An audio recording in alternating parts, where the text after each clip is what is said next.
Welcome to the 2025 KOH Kids 170 short course race. I'm Pam Hall. Alongside me, Emmy Hall. Emmy, this is our, I think, second year, maybe third year now calling the kids race together. Are you so stoked to see the future of our sport out there? I love all these fearless little kids just getting it out here on our Ford Performance short course. I mean, they leave nothing on the table. These kids are fearless. They take risks. They know exactly what they're doing, and they're in it for winning it. Exactly, 100%. We will have, it looks like 24 cars that will be taking the green flag today.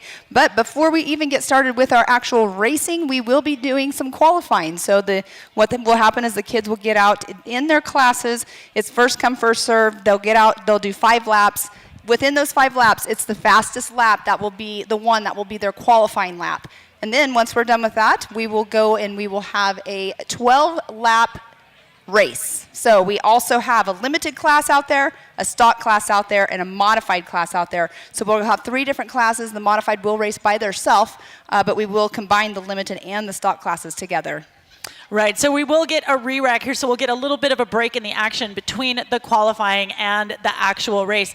But you know what, just looking at these vehicles from the stage, I love the fact they're exact little replicas. They're just made for kids of the actual real race cars that are out there. They're just adorable. I want to drive one. I know, exactly right. I mean, when we look at this, I mean, us being race car drivers ourselves, and you still do race every once in a while. I'm retired, I guess I should say. But looking out here, how would that have been as a kid to be out here racing in one of these kind of cars? Yeah, I mean, we didn't really have that when we were kids. It was like you had to be tall enough to reach the pedals in your parents' vehicle, right? And that's where I learned to drive, was in the dune buggy. As soon as I was like maybe 12 years old, I was able to reach the pedals. I could get out into Glamis, but there was no oh, I'm going to be 14 and racing. Now, these kids were able to get into these vehicles when they're younger, you know, like 7, 8, 10 years old. By the time they can get into, you know, an actual side-by-side, they're big enough to work that vehicle, and then they've already have 5, 7 years worth of experience behind the wheel. Exactly, and that's what's super cool about this class. We talk about this being the future of the sport,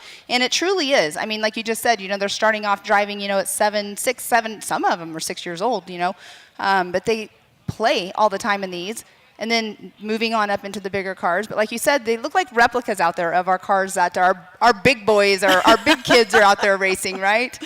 And, you know, putting your kids into off-road racing, it's like putting your kids into any sport, right? It really teaches them how to manage their time well, because they've got to put in the time behind the wheel of the vehicle. They also have to put in their time at school, and then they have to put in their time with their friends and family. So managing all 3 of those, and it sets them up to be really successful later on in life. And I know that might sound really hokey pokey, but it's true. The skills that you learn here racing as a kid can really help you later on in life, whether you keep going with off-road racing or whether you stop and you branch off into some other aspect, just, you know, be it academia or concentrating on your job or going into STEM. There's just so many things that you can get from racing as a kid. Exactly. And, you know, we always say that the kids that are out here and getting in these race cars will be better drivers on the road, too, as long as they learn how to separate when it's time to go fast and when it's not, right?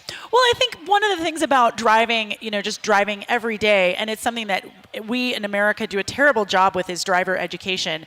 And so as soon as it starts to rain or maybe it starts to snow, as soon as a vehicle gets out of sorts, if you haven't had the opportunity to feel what it's like when that car starts to come around on you, you don't know how to control it. Right. Whereas if you've been in a race car before, whether it's on the dirt or on the pavement, you know what's going to happen. And so you can bring those skills out onto the pavement where you're driving, you know, just regular commuting. Now, should you be racing? Well, no, you should not be doing that. But when things go sideways, you're able to bring it back around. And so these kids are going to be really great drivers. They're going to get to driver's ed and be like, yeah, I know this. Yes, exactly. That is so true. And I mean, from experience, I actually kind of understand that too, having a son that started off racing in these 170s. Yeah. So it's definitely something that when he went into to get his driver's license, actually, it was kind of a joke with the driver's teacher whenever he was going to get his license, and he told the guy he was a race car driver. Well, then the guy decides to mess with me, saying my kid fails his driving test and stuff. So it was a big full-on joke that had happened, but definitely teaches them, like you just said, driving, and sliding the cars. And some of these kids don't only race in just these. There's some of them that race in other vehicles, little mini sprint cars. There's one out here, Peanut Fulcher. He races in like those mud quads, like the big ones that are taller than me. He Really? races on those, yes, in the so Southern great. Bounty Series. So, these kids have all these different styles of racing that they do. So they're getting all different kinds of skill. But it looks like we'll be having these kiddos here shortly make their way out to start their qualifying 5 laps here in just a few moments. Now, do you think that they're going to be taking the Yukon Gap Jump, aka Gladiator Gap? No. Come on. No. These guys, their top speed, I would probably say the modified class. Their top speed, I'm not sure exactly. Maybe a parent can correct me on it. But I don't think they probably get over around 50 miles per hour. Yeah. So, no, especially when we know that the larger cars need to be hitting at, around 42 to 45 miles per hour. Definitely not. I wouldn't want my kid to do it. No, but we will see some great slidey action. We'll see them get a little bit of air as they go over some of these jumps that we've got out here in the infield. And, there's nothing like feeling that vehicle launch off of the ground. Even if you're just airborne for a minute, it just feels like total freedom. It's something that I love and something that I really can't get enough of. Well, and what is also funny, too, is when they do catch air, they might only be like 6 inches off the ground. They're like, did you see me get air on that jump? I love listening to the kids talk, like, after they're done with their races and everything. It's fun to hear them talk and play and oh my gosh, that turn, it's so cool. I drifted my cart around, whatever. But I call all these kids are like my race kids. Yeah. There's a lot of the names on here that are new that I don't actually know, but some of them that I do know. They've been racing for a few years now with our Ultra 4 USA series for the 170s and also here at King of the Hammers for the 170s. So, Pam, your kid Hank started in these 170s, and then he kind of went up through it. And just recently you said he had a pretty big race where he was racing with the pros? Oh, he actually, while I've been here, they went and bought a go-kart. So he started racing go-karts while I've been here. So he was racing in a pro class. Yeah, I was super shocked that I wasn't sure what was going on, obviously, because I've been here for about 3 weeks now.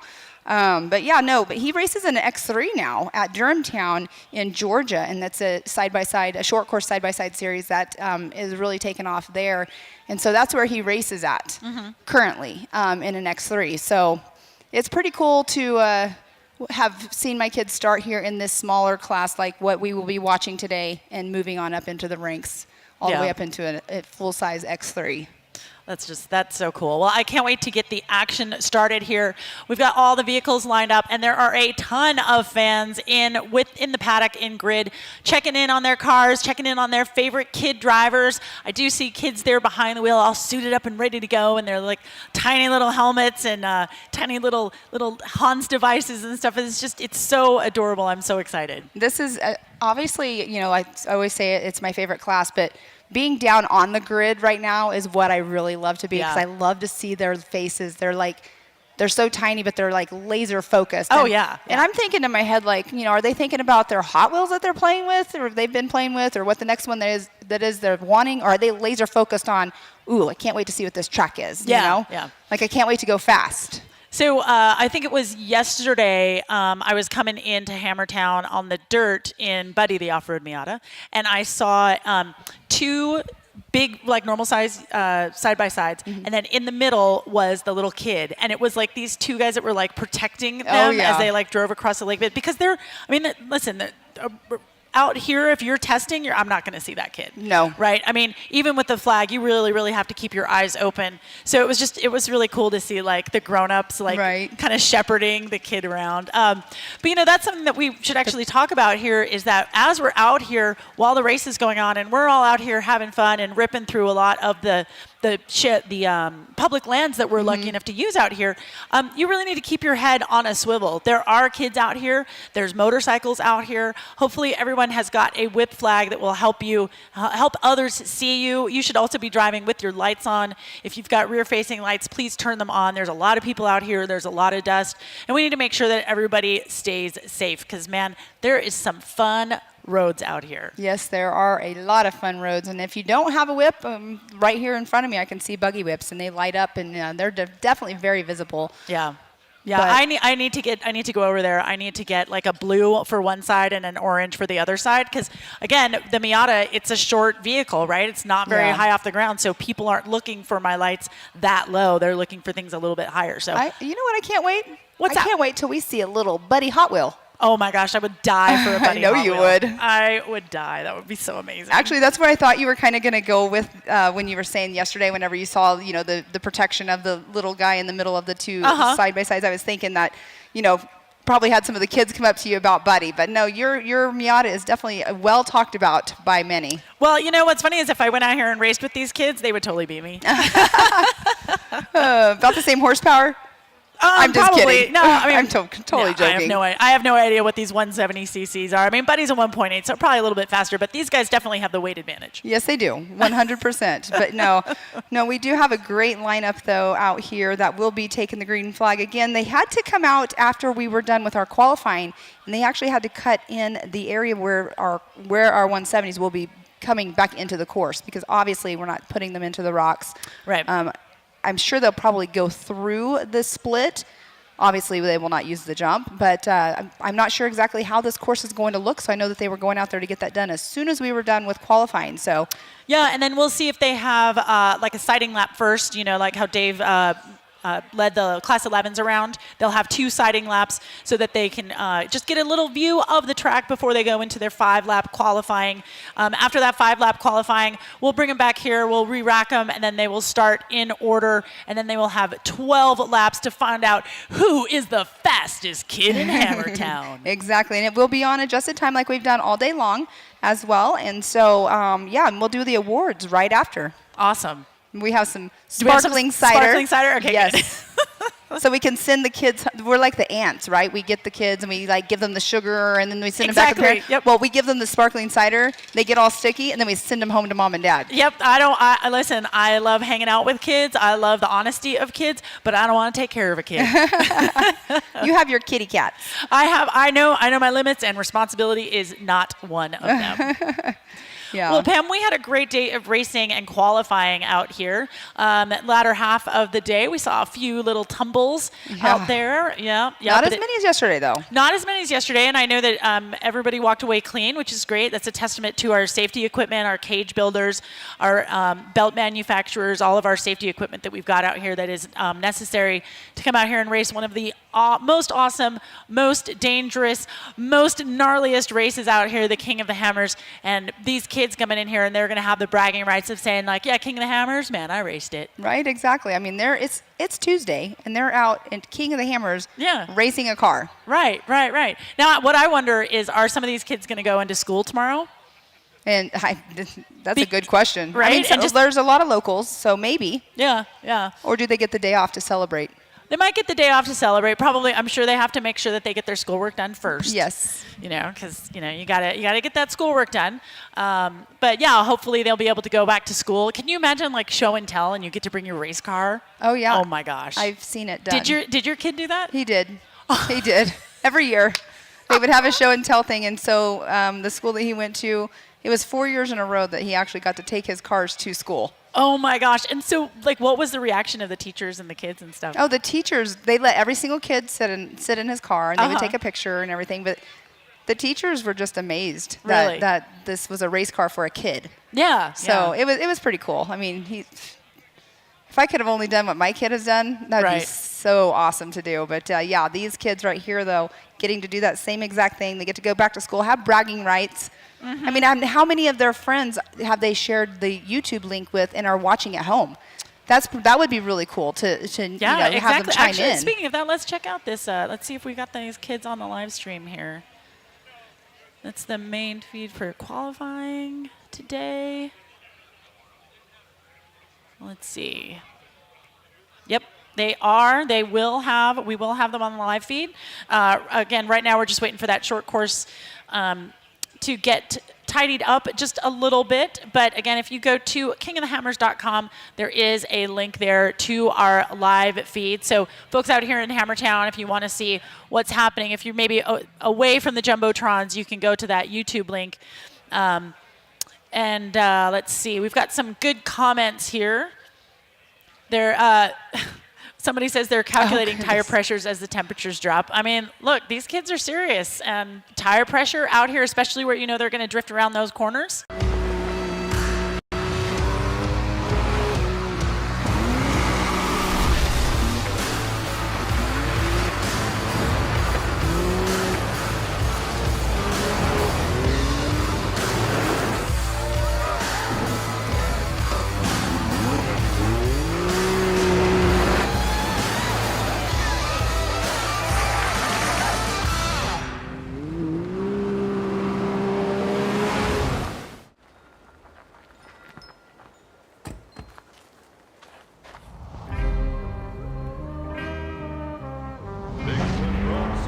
Forest land, feet twice the size of a penny's man, rising from the ground, smacking dust in your seat with a great big smile.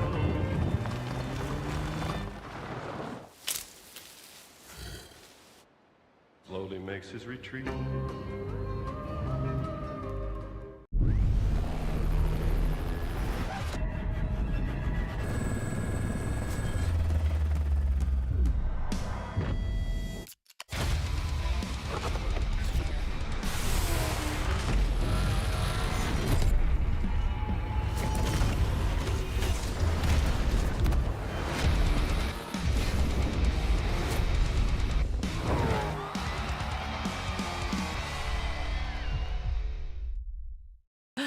All right.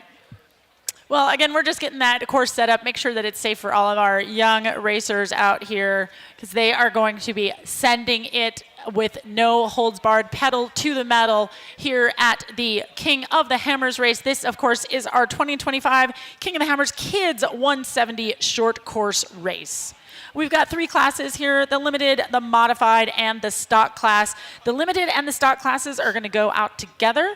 The modifieds will go out on their own. They will have 5 laps of qualifying. Then we'll re-rack for a 12-lap race. And is such a great view of our area here. You and I are right there at the bottom of the screen on our Can you see me amazing waving? stage. Right, exactly. The gorgeous sunset going down, and that is part of the short course that they will be on here in just a few moments. Now our short course is completely lit up, right? So they don't need to rely on their lights. They'll be able to have the ambient lighting of our short course lighting because the sun is dropping down there pretty quickly. Oh, look, we got someone up there going up short bus. And you can see that they did bring out the light towers. So we have light towers all over Hammertown, and I don't know if they bring in different light towers for this race or if they go and they borrow them from some of the areas or not. But we do have light towers, as you can see, all over the race course. And you can, okay, so right at the bottom of the Bronco Arch, you can see there's a new cut line. Oh, so yeah. that's where we will be coming back in for Oh, our yes, I 170 see race. it. I see it. Yeah, that little horseshoe that goes below the Bronco Arch. Yes. So that's a completely new part of the short course right now. That's what we've been waiting for. Yes. Okay, great. So as I was walking over to get the trophies, Chris Elrod, who is a part of the NorCal Rock Racing crew that built this short course, he was heading out because we had just finished up with our qualifying to go get that all cut in. Okay. Awesome. So the kids are going to get like fresh cut race course. Yes, they are. Damn, they're so lucky. I mean, there's nice fresh rocks right there too. There might be. Yes, for sure. So I don't know exactly how long the lap will be, but they will be doing 12 laps. And it looks like you can see, I don't know if they're going clockwise or counterclockwise. I have not found that information out yet.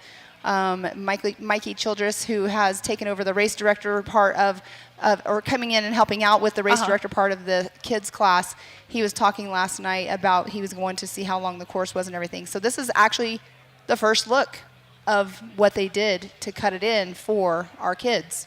Yeah.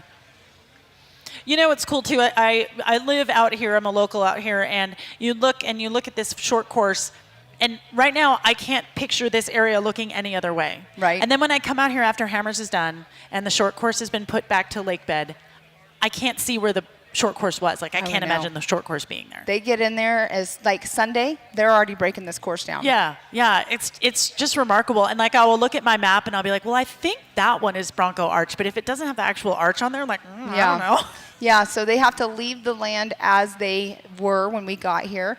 So they come back in and they push the dirt all back in all of the all of the turns, and they flatten out the jumps, and Yep, and it's right back You'll to never desert. know. Right back to desert. exactly. Yep. Although we did have some people driving on the lake bed when it was wet, and so those tire tracks are going to stay there for quite some time. I'm sure it was super fun, but it does make it a little bit hard for everybody else because those tire tracks will stay there. That mud is going to harden, and if you are sailing across the lake bed and you come across that, it can end your day really, really quickly. So please always think twice before you drive across a dry lake bed, which is wet, because it can do a doozy on the land. Well, and if you have noticed, I mean, I saw some pictures. I mean, of course, social media kind of is the news source for anything and everything these days, I feel like, whenever it's not AI, being fake on it. But, I saw a Jeep that was stuck in the lake the other day. Not the lake, but in the water hole out Really? there. There was Yeah. someone out there? Yeah. Just buried up to the axles? It buried up to halfway up the doors. Wow. So, I mean, I'm not sure yeah, what that 'cause person it's was sticky. thinking. It's sticky, and there's sometimes where it looks dry on top, and maybe it's not disturbed at all, and Yeah. it looks dry on top, and just underneath can be. Do you have experience with that, don't you? At one point, Maybe. 1 year. No, I actually drove into water. This is why I'm such a big proponent of don't drive on a wet lake bed, because I did it, and it was real bad. I remember when you did that. That was for the Rebel Rally, I think, in 2018 or something, I believe. It was 2018 or 2019, and we drove right out there because I saw the checkpoint, and I just went like, oh, there it is, and I yanked the wheel to the right, and I was like, where did all this water come from? You're an idiot, you didn't look. And we just we were stuck all the way up into it. But, at the time, it's like when you get stuck like that, you use everything in conjunction. So it's like, okay, I'm in four-wheel drive high, so what should I try first? All right, let's go four-wheel drive low. Okay, four-wheel drive low isn't going to work. Let's try what? Now let's do our rear locker. Okay, that didn't work. Now let's try our front locker. All right, that didn't work. Now let's go out and let some air out of the tires. All right, now let's have my navigator push me. And finally, with all of those things, we were able to get out. And that Jeep was actually a loaner that I got from Jeep. And I cleaned it out as good as I could, but they were still a little mad at me. I remember that. I totally remember that and going, oh my goodness, because you were covered in mud. So was your Jeep. Yep. But if you're not getting dirty, what kind of fun are you having, right? Exactly. And that's what these kids are getting ready to do. Get out and get dirty and have some fun in the dirt and the dust and race. And then tomorrow, if they don't have to go back to school and they're still out here, I'm sure we'll be seeing them riding their bikes around and playing football or whatnot. Yeah, I wonder how many kids are going to go up to the Ultra One electric unicycles. Oh my goodness. Right? Because if you're a kid that doesn't have fear, that looks really fun. Where is that at? Is that in the same spot tomorrow? Yes, I think so. They have a booth here. Okay, because I didn't actually watch them today when they went on earlier when I left for my hour break or whatever. I didn't see it, but I could hear people talking about it. But man, those guys are insane. I know, they're crazy. Like, I've always thought, motocross guys are insane, and now I'm like, no, these are the new crazy people. Yeah, it was just, when I heard they were doing that, when Dave was talking about that on the pre-show, and he talked about Ultra One, and then was explaining what it was, I was just like, oh my gosh, because I've seen people get hurt on those things, and for these guys to be racing down Means Butte and on our short course, right? They go, what did you say, they go up to like 50 miles per hour? I know. I know. Maybe insane. some of them will be at Backdoor tonight, going off of Backdoor. Who knows? Maybe some of them will be up at Ultra 3, going through that tonight. Who knows? Actually, I think I saw a video of them testing on the Ultra 3 track. Oh, really? Mm-hmm. All right. Well, maybe we'll see them tonight. I don't know. That should be pretty fun. I'll staying away. That's all I know. Those things look so funny fast. Not really funny fast. I would probably fall and break my head. Oh, my goodness. Well, if you are just joining us, I know we're a little late on our start time here, but this is the 2025 King of the Hammers Kids 170 short course race. We're just waiting for this track to get prepped up, but all of the kids are sitting in grid. They are anxiously waiting to get that green flag to line up and get out there on their 5-lap qualifying. And we've got parents, we've got friends, or we've got relatives and fans out here on the grid getting close to those vehicles and checking them out. And I hear something. I hear rumbling. little engines. Oh, we it have to sounds bring like they're starting their motors. We have to bring this up too. I forgot to bring this up. So out for a hot pit for the kids. BFG has actually graciously donated the huge pit mat that they have outside of their hauler over there. Oh, awesome. So that's where our racers are able to pit if they need to pit. I mean, it's just it's difficult to come and change a tire, do whatever on this short course, but. And there they go to the cheers of the friends and family here in Hammertown. Again, they will go out and they will have 2 sighting laps. Then they will have 5 laps of qualifying. And then they will go out get re-racked for their 12 laps of racing. And look at those cute little things. I'm dying.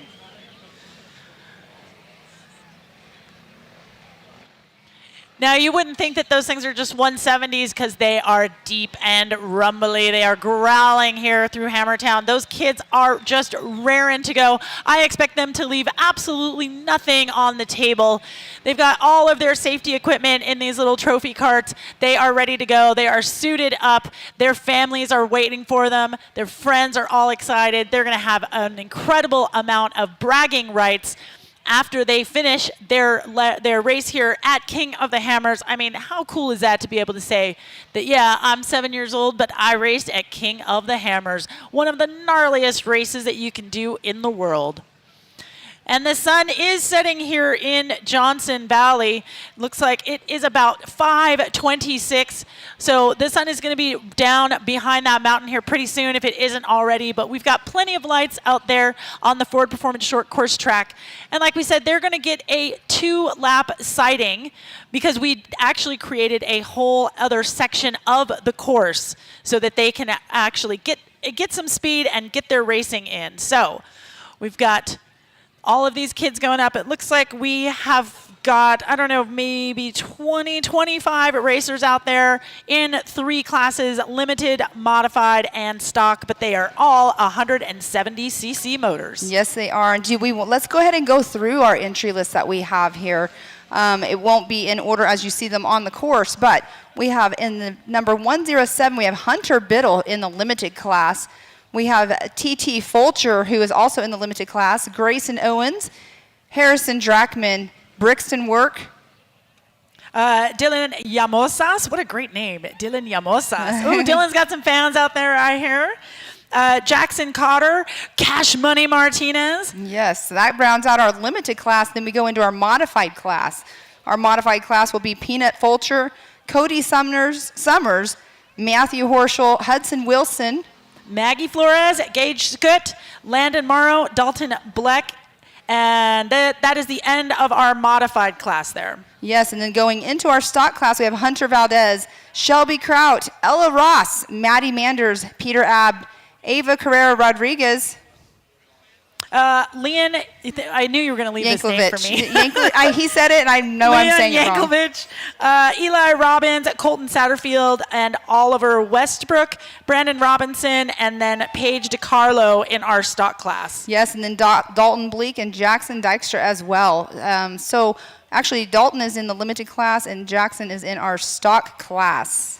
And you know what I really love to see here is we definitely do not have a 50-50 balance of girls and boys, but we do have more girls racing in with the kids than we see really in any other class out here at King of the Hammers. So that's great, getting those young women, those young girls into these cars, getting them so that they have a little bit of understanding about STEM and about how those vehicles work so that they can come up and represent in the higher classes when they get older. Exactly, and that's what's really cool about it. And a lot of these kids, they probably look up to Bailey Campbell and, and Amber Slauson and Emmy Hall. Well, no, I look up to Bailey Campbell and she's short. I know, right? No, I mean, I'm a huge fan as well, too, but watching the women in this sport, personally, I started out in 2007. There wasn't a lot of women in the sport that was actually out there racing, so it was really cool. No, there was like 5 of us. That's why we all knew each other. Exactly. So it was really cool to kind of be, we had Heidi Steele was big time at that point, Heidi Steele too. was big at that time, yeah. But yeah, it was really awesome to, be a woman in the sport, and now look at where we're at. We get to talk about it, and we get to talk about all these young kids and these young women that are going to be up and coming in the sport as well.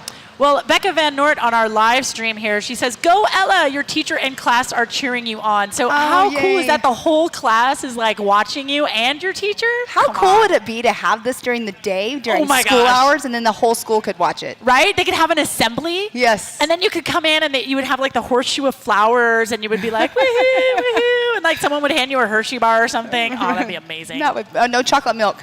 Oh, chocolate milk. Yes. That's something that's always good for short courses, chocolate milk. Yep. There's someone on the live feed too that thinks that they should do a Hayabusa swap. That would be amazing. Oh, Hyson. That's the brand. Excuse me. Sorry. Oh, Hyson. Okay. All I had to say was Hayabusa, Yes. and you knew it. It brought the thing back. Yeah, the brand. But sorry, go ahead. No. It would be really fun to have a motorcycle like a Hayabusa motor in here. I've got some friends that have done those for into Miatas, of course, because I'm a Miata nut, Yeah. and they're just really fun little modifications to make. But there they are in their little Polaris Razors. There's the Beehive. Beehive Racing is coming back, which is pretty cool. Got some cool short course racing there, put on by Nick Tonelli, which is pretty fun. And it's good to see that he's got a car represented here in the kids race. Yes, that is actually his son. This is, I believe, his second race. I know that Nick can correct me on that, but I believe this is his second race ever in the kids class. But as they are going through right now, getting their sight laps all done and said, and then they will go into their actual 5-lap qualifying course. And Nicole Carlavetto says, "Go Kinley, we love you." And then also, "Go Oliver, Grandma and Grandpa love you." So we've got a lot of family and friends watching. But what we love right now is that the man, the myth, the legend, Dave Cole, is joining us up here on stage to talk about these kids. Hi, Dave. I'm just going to watch too. I think this is awesome. I'm just a fan.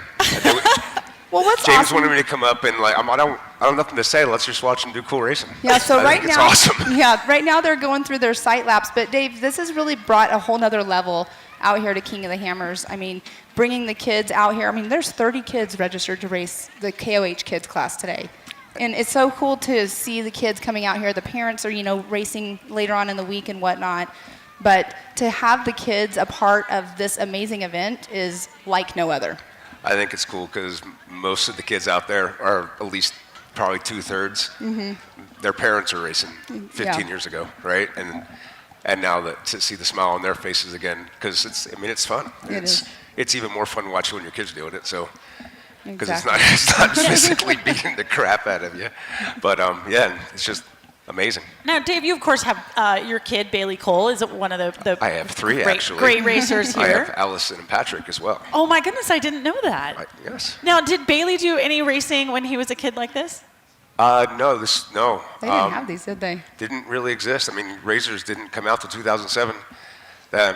He was in a Toyota by the time he was off-roading, or a Samurai pretty quickly, and then we were in the rocks more than we were doing short course, so we didn't really get into the mod kart phase, and then he just went right into Ultra 4. So, yeah. But, this is the future. I think you eventually, especially the way computers change and the way you could put kids in a 800 or even 1,000 cc cart and just detune it to 35 horsepower or something, and then have a platform they can grow with for over the years, and everything. But working with Road Course has been doing it for 50 years now. So us adopting some of their the process they have, getting people trained to race, teaching people how to teach people how to race, Right. That kind of stuff. We're not there yet. Right. Yeah.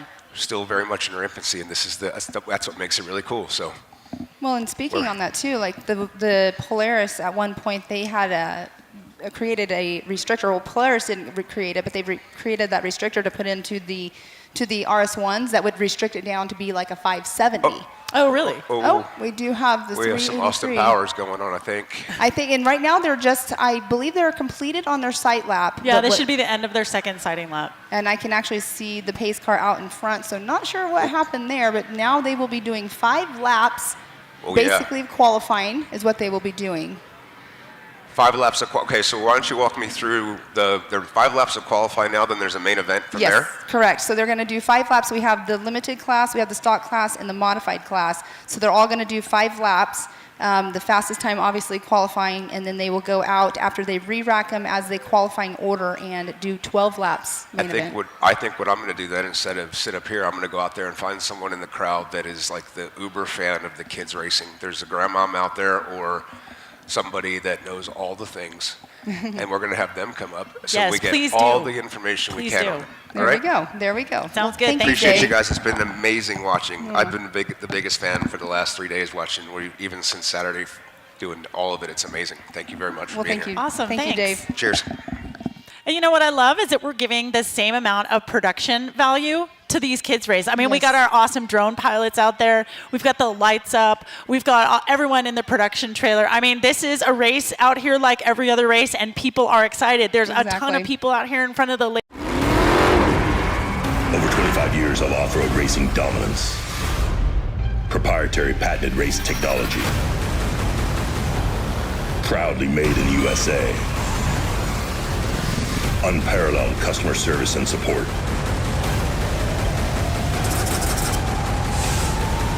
The choice of champions. King Shocks. Awesome to see everybody out here. Yep. We got lots of people that are cheering on our racers. We got people going for Hunter Biddle, cheering them on. All right. All kinds of people.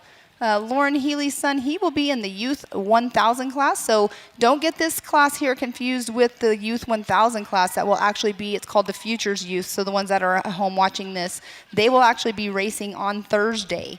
So, Oh, they will. Yes, Do they get will. one lap? Is that what the 1,000 You kids know do? what? I actually have not asked that question. I know last year Okay. they just did one lap, one of the desert loops, and I honestly have not asked if that's what they're doing again Yeah. this year. Yeah, I know. I remember that too. That was pretty cool. It was very, very cool to see.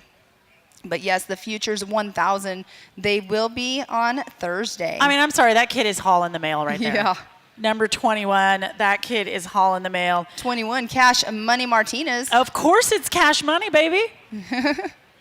And look at that. Will we get some air? No, not quite. Let's see what happens on this next little tabletop. Oh, wow. Yep, you can see him right there making his pass on by. He is also in that limited class is what he is in. But he has actually been racing for quite a while as well. Well, right now it looks like we have got Cash Money Martinez in the 21. He is our current leader of everything. He's got 2 laps down, followed by Slater Sperry in the number 24 car, and then Jackson Cotter in the 12-11. Those are your 3 top teams, at least according to my tracker here. Yes, and right now on the course, it is the limited class and our stock class. We have not released out our modified class as of yet because, like we said earlier, they are not racing against each other. And you know what? Looking at this tracker between Sperry and Cotter, it's just like 0.6 seconds. Yeah, it's that super separate them. close, super Cash has close. got a good 2-second lead over second place, but the battle here between second, third, fourth, and fifth right so far is pretty tight. Yes, and you can see right there was a 3-car battle going through. Now they're running, that is the Talladega turn that we can see right there on the backside of the Can-Am sign. They're running in that opposite of what we ran today during our qualifying. So they're actually running, that would make them running counterclockwise on course. And there we have the 34 of, that is Harrison Drackman. Making great time. He started racing, I believe, last year is when he actually started racing in his 170. Al is out here. He works all of the monster stages and gets everything all settled out here. He's part of the entertainment, I guess I should say, out here at King of the Hammers. I think that was him laughing in the background just now. Ooh, and look at that. Cash makes a good pass right there as he comes into this turn. No, he's taking no prisoners, getting that thing around that corner right there, and he is hauling the mail, in it to win it, in it to get that top pole position in the limited class. All right, so Cash Martinez running in that number 1 spot for qualifying right now. Brixton Wirt in second, Slater Sperry third, Jackson Cotter fourth. Dylan, how did you say his last name? Lomos? Yamorsas. Lomosas. And then Cody Sumner sixth, TT Folger in seventh. That is our limited class. Our stock class, Brandon Robinson in that number 1 spot. Peter Abd in that number 2 spot. Hunter Valdez in third. Colton Satterfield fourth. And Eli Robbins in that number 5 spot. Eli Robbins, his dad races in our 4400 and also in our UTV class, Mr. Dustin Robbins.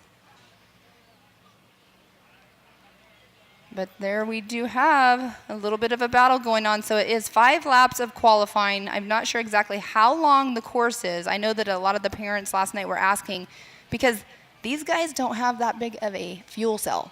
No, they don't. They don't. Well, they're not that big of a car. So. No, exactly. I don't even know how many. I mean, I might be a gallon.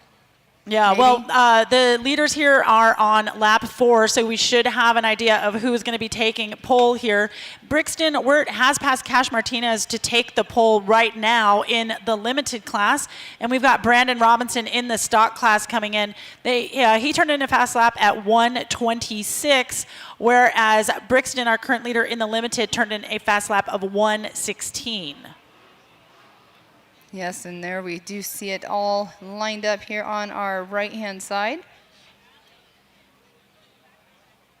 All right, so Brixton Wirt just finished, got that checkered flag for the qualifying. Cash Martinez took back over that number 1 spot. Yep, Cash did. Cash got the pole by, it looks like about a second and a half there.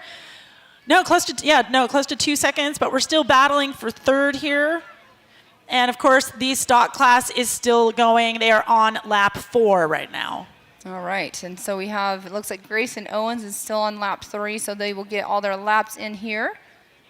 A lot of them coming through for their finishing time. Brandon Robinson in the stock class, he gets the pole at 7 minutes and 10 seconds. But we've still got a couple of different limited classes that are coming in there on their 4th lap. They will be coming in here pretty soon. Looks like it's going to be Harrison Drackman in 3rd and Hunter Biddle. Harrison Drackman in 2nd and Hunter Biddle in 3rd. But let us see what happens as they come around. Yes, and again, this is just the 5-lap qualifier. They will still have a 12-lap main event after our modified class comes in. They'll bring in these kiddos. They'll re-rack them in order of qualifying, and then we'll go right on into our main event. And they're taking the checkered flag there as they finish up their qualifying. Now, again, in our stock class, Brandon Robinson gets the pole at 7:10. Our 2nd place in stock class is Leon Yanklevich at a 8:0. Oh, sorry, no, he hasn't finished yet. He hasn't finished. Sorry. But Peter Abb just came through and finished. It says he's in that 3rd position, though, for that stock class. Yeah, I think our tracker here just needs to update maybe, because if he has finished and Leon has not, then that means that Peter should be our 2nd place in the stock class.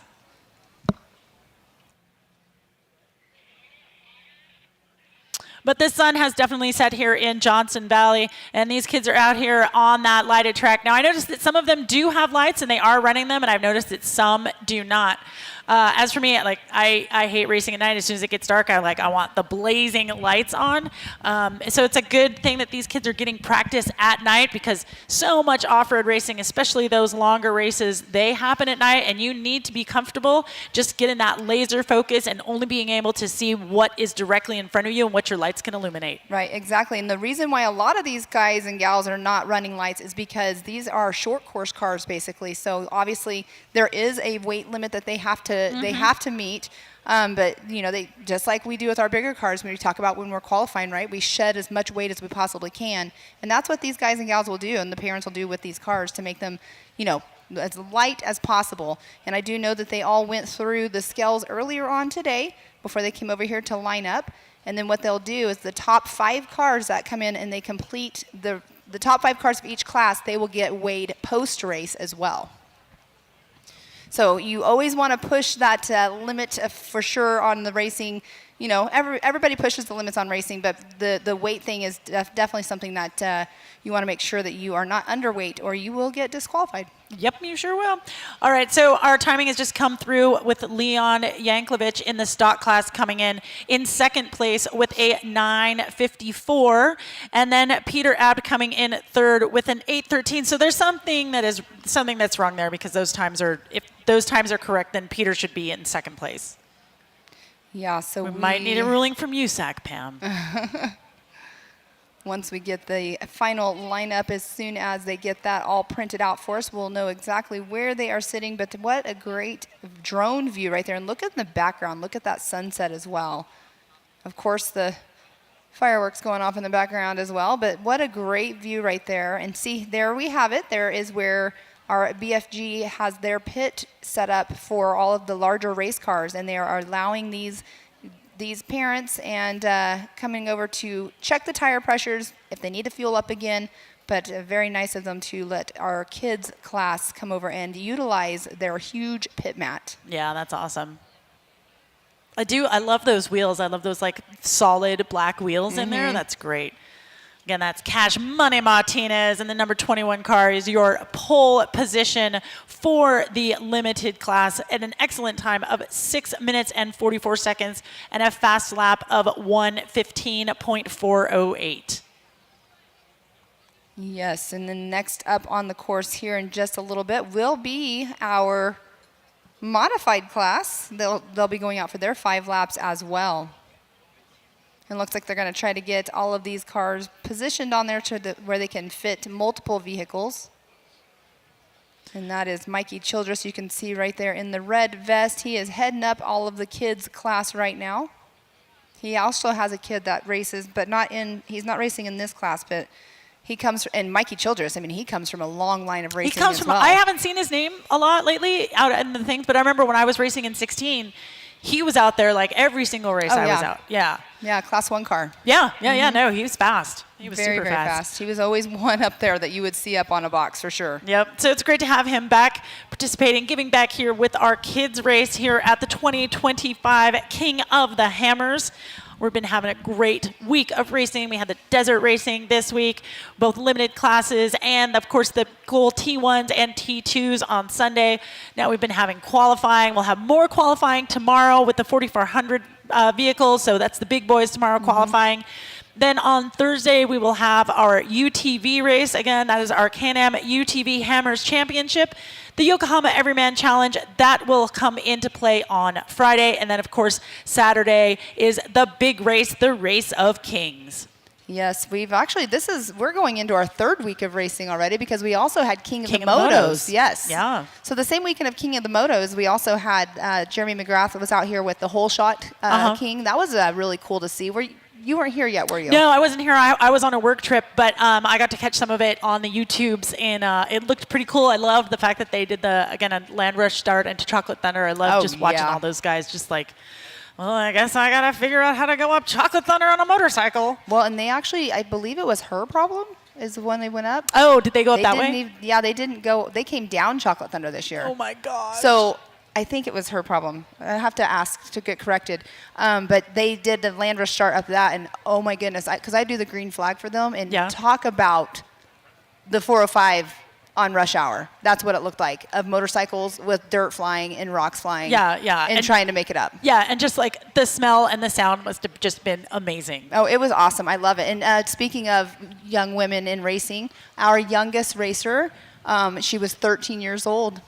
Yeah, I saw some of that on the live show, and her older sister was helping her Yes. figure out the lines and stuff. Yes. Yeah, no, that was just amazing. I'm so glad that they were able to work together, because it's no joke. It's difficult in a vehicle, and it is next to impossible in on 2 wheels out here. I have nothing but respect for those guys and girls who are out there. I got nothing but respect for these little kids here in the KOH Kids 170 short course race. And it looks like they are going to be coming back and re-racking according to their pole position. And we have some qualifying results right here. Oh my goodness, you have a printed out qualifying I didn't even know results? that it was right here. No, Corey Cam gave that to Yeah, you. I didn't even see him. He's so sneaky. Corey's our stage manager up here, been doing an amazing job for us up here. But so in the limited class, Cash Martinez in the number 21 in that number 1 spot. Brixton Wirt in the number 2 spot in the 0014. Jackson Cotter sitting in that number 3 spot in the 1211. Then we have Slater Sperry in that 4th position. Cody Summers in 5th. Dylan Lamosa in the 6th position. I know I just totally said that name wrong. TT Fulcher in that number 7. Brandon Robinson is our first in the stock class. Yeah, let's hear for Brandon Robinson, fans and family. Yes, and Harrison Drackman in that number 2 spot, so awesome job. Hunter Biddle 3rd, and Dalton Bleak in that 4th.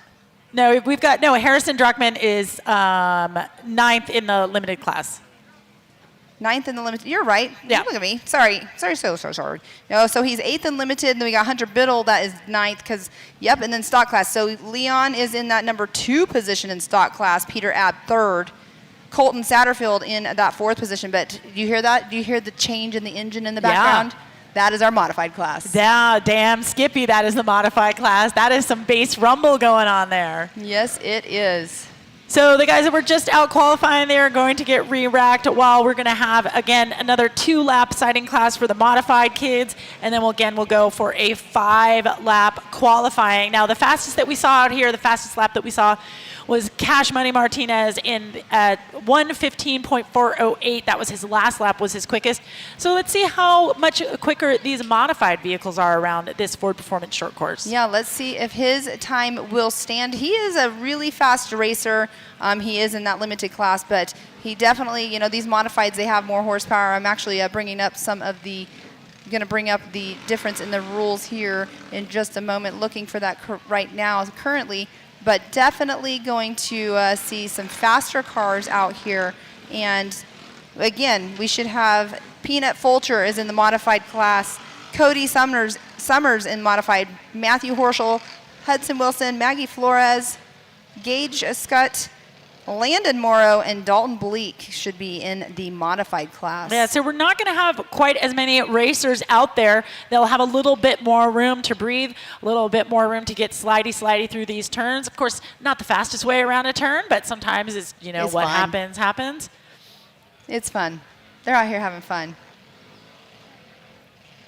Again, these kids are getting so much learning and driving skill. You know, it's not all about that too. It's about patience as well. Yeah, absolutely. You know, because part of racing, you can't go fast all the time. Part of racing is having a little patience and learning when you can actually hammer down, when it's safe for you, when it's safe for the vehicle, and when you just need to bring it back, because sometimes in order to go fast, you have to go slow, right? Yeah, exactly, right? To turn right, you must turn left kind of thing, right? Isn't that the saying? Or turn left, you must turn right? I can't remember what it was. I think it's to finish first, you must first finish. Well, that's the other one too. That is the other one, of course. No, slow in, fast out. Slow in, fast out when it comes to these turns, right? You want to get all of your braking done in a straight line, get that weight transferred to the front, huck that thing around the corner, and then get back on the gas as soon as you can after that apex. And you know, I can say that 1,000 times towards Sunday, but when you're actually out there getting it done, it is much more difficult than you think it is. Yeah. And these kids, they're getting a ton of seat time, they're getting a ton of experience so that they can move up the ranks and hopefully one day become a King of the Hammers king. That was Or queen. Yeah, exactly. I just wonder, speaking of that, We Bailey might and have a queen Brian, this year. Every year we want to have a queen. but Bailey and Brian, they have their little daughter. I wonder if they're going to let her get into Oh, these, of or if course she's that even kid's wanting gonna- to get into it. you Yeah. know? Of course, I know we say of course, but she might not even like it. Who knows? Yeah, she might not. She's the cutest. They're all the cutest. All my racing kids. All right, so they're going to also get 2 laps of a sight lap as well before they take the green flag for their 5-lap qualifier. Yep, and we've only got 8 vehicles out here at the same time, so it should be a little bit of a different race. And I'm very interested to see how fast these vehicles are around our Ford Performance track. Well, let's see, 1:15.408. Yeah. I'm going to say the fastest will be about 1:12. 112? Yeah, Yeah. that's what I was thinking. But however, if past experience shows that I'm a terrible time estimator, so we'll see. Oh, goodness. Well, you never know, though. We will find out here shortly, that is for sure. And look at all the people, look at all the fans in the Monster booth there. I mean, that is packed, Yeah, absolutely we can't see packed. that. Wasn't even thinking about the Monster booth, and Yeah, that's so yeah. awesome to bring that up. Yeah, and I'm sure the Warren VIP is also packed as well as these kids get ready to go out and do their sighting lap. Looks like they're going to go 2 by 2 through the sighting lap. How cool would that be to lead them through, too? I would love to do that.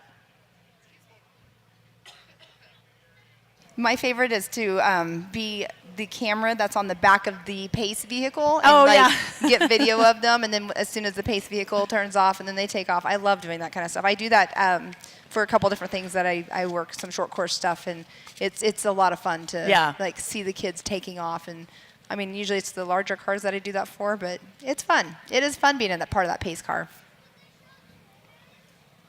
I just lost my timing on here. I have to figure out how to get that back on here.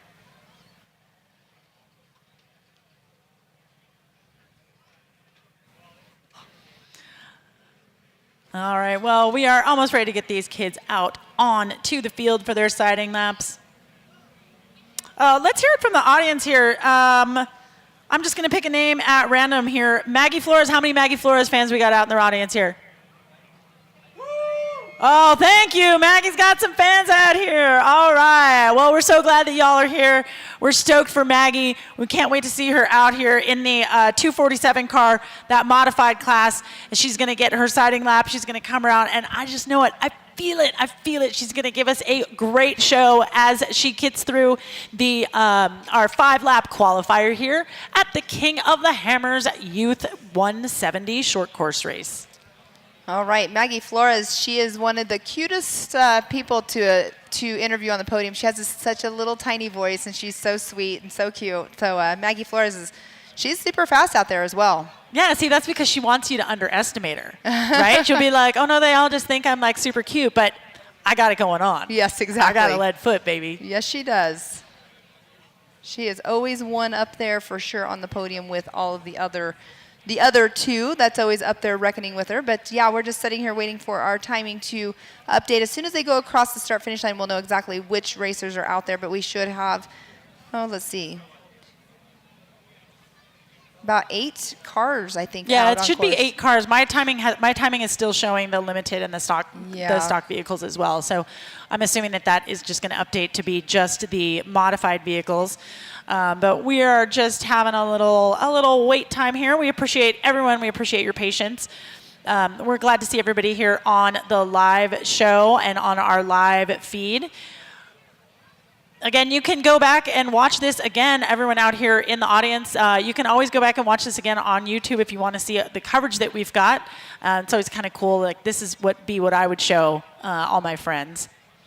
Yeah, for sure. I mean, again, the power of social media, I'm sure the parents have already shared it, and like we already have a teacher that is already chiming in as well, so it's really awesome to see everybody that does chime in to watch our little tiny tots, as I like to call them, out here on race course. Again, bragging rights to all of these kids when they go home as well, to all of their friends at school. Yep. These kids are just the best of the best that we've got out here. So we really enjoy having them here. Again, they're going to have these 8 competitors are going to go out, get those qualifying laps done, and then we'll get to some real racing. 12 laps of pure and utter chaos. Sorry, I'm getting to the correct part of the YouTube here. So it'll be just 1 second. There we go. I am so used to a Mac that this computer is like foreign No, I know, to me too. Totally foreign to me right now. Grizzly yeah. Graham says, smash that skinny pedal, Maggie. You hear him, Maggie? Maggie, he says, smash that skinny pedal. That's what we want to see. Yep, Maggie for the win. Lots of Maggie fans online watching. Thank you guys so much. All right. So yeah, we can sit here and we can watch. You can see the YouTube right now. You got all kinds of people chiming in. Kids running wild at 2025 KOH. That is a funny one right there. These kids are racing wild is what they're going to be doing. But yeah, if you guys are chiming in here, let us know who you are actually rooting for. All right, we got one right here for the 0014. And yeah. And there's Grizzly Grams has been chiming in quite a bit all day long. Thank you so much for chiming in. Trying to want to know, who do you guys think is going to win this race? So who are you rooting for? All right, Dalton Bleak for the win is what we have some people saying here. Yep, we got a Peanut fan there from Caleb Stutz. Let's go Peanut. Absolutely, let's go Peanut. With a name like Peanut, come on. Peanut Fulcher. Yeah, Peanut will be in the 180 vehicle. I'm telling you, Peanut Fulcher is the one that I was telling you that races in that Southern Bounty series. And oh, yeah? On the quads that are like taller than us. On the giant mud quads? Yes, yeah. That kid is really, they all do. All the Fulchers, Nathan Parker, they all come from that mud world, as I call it.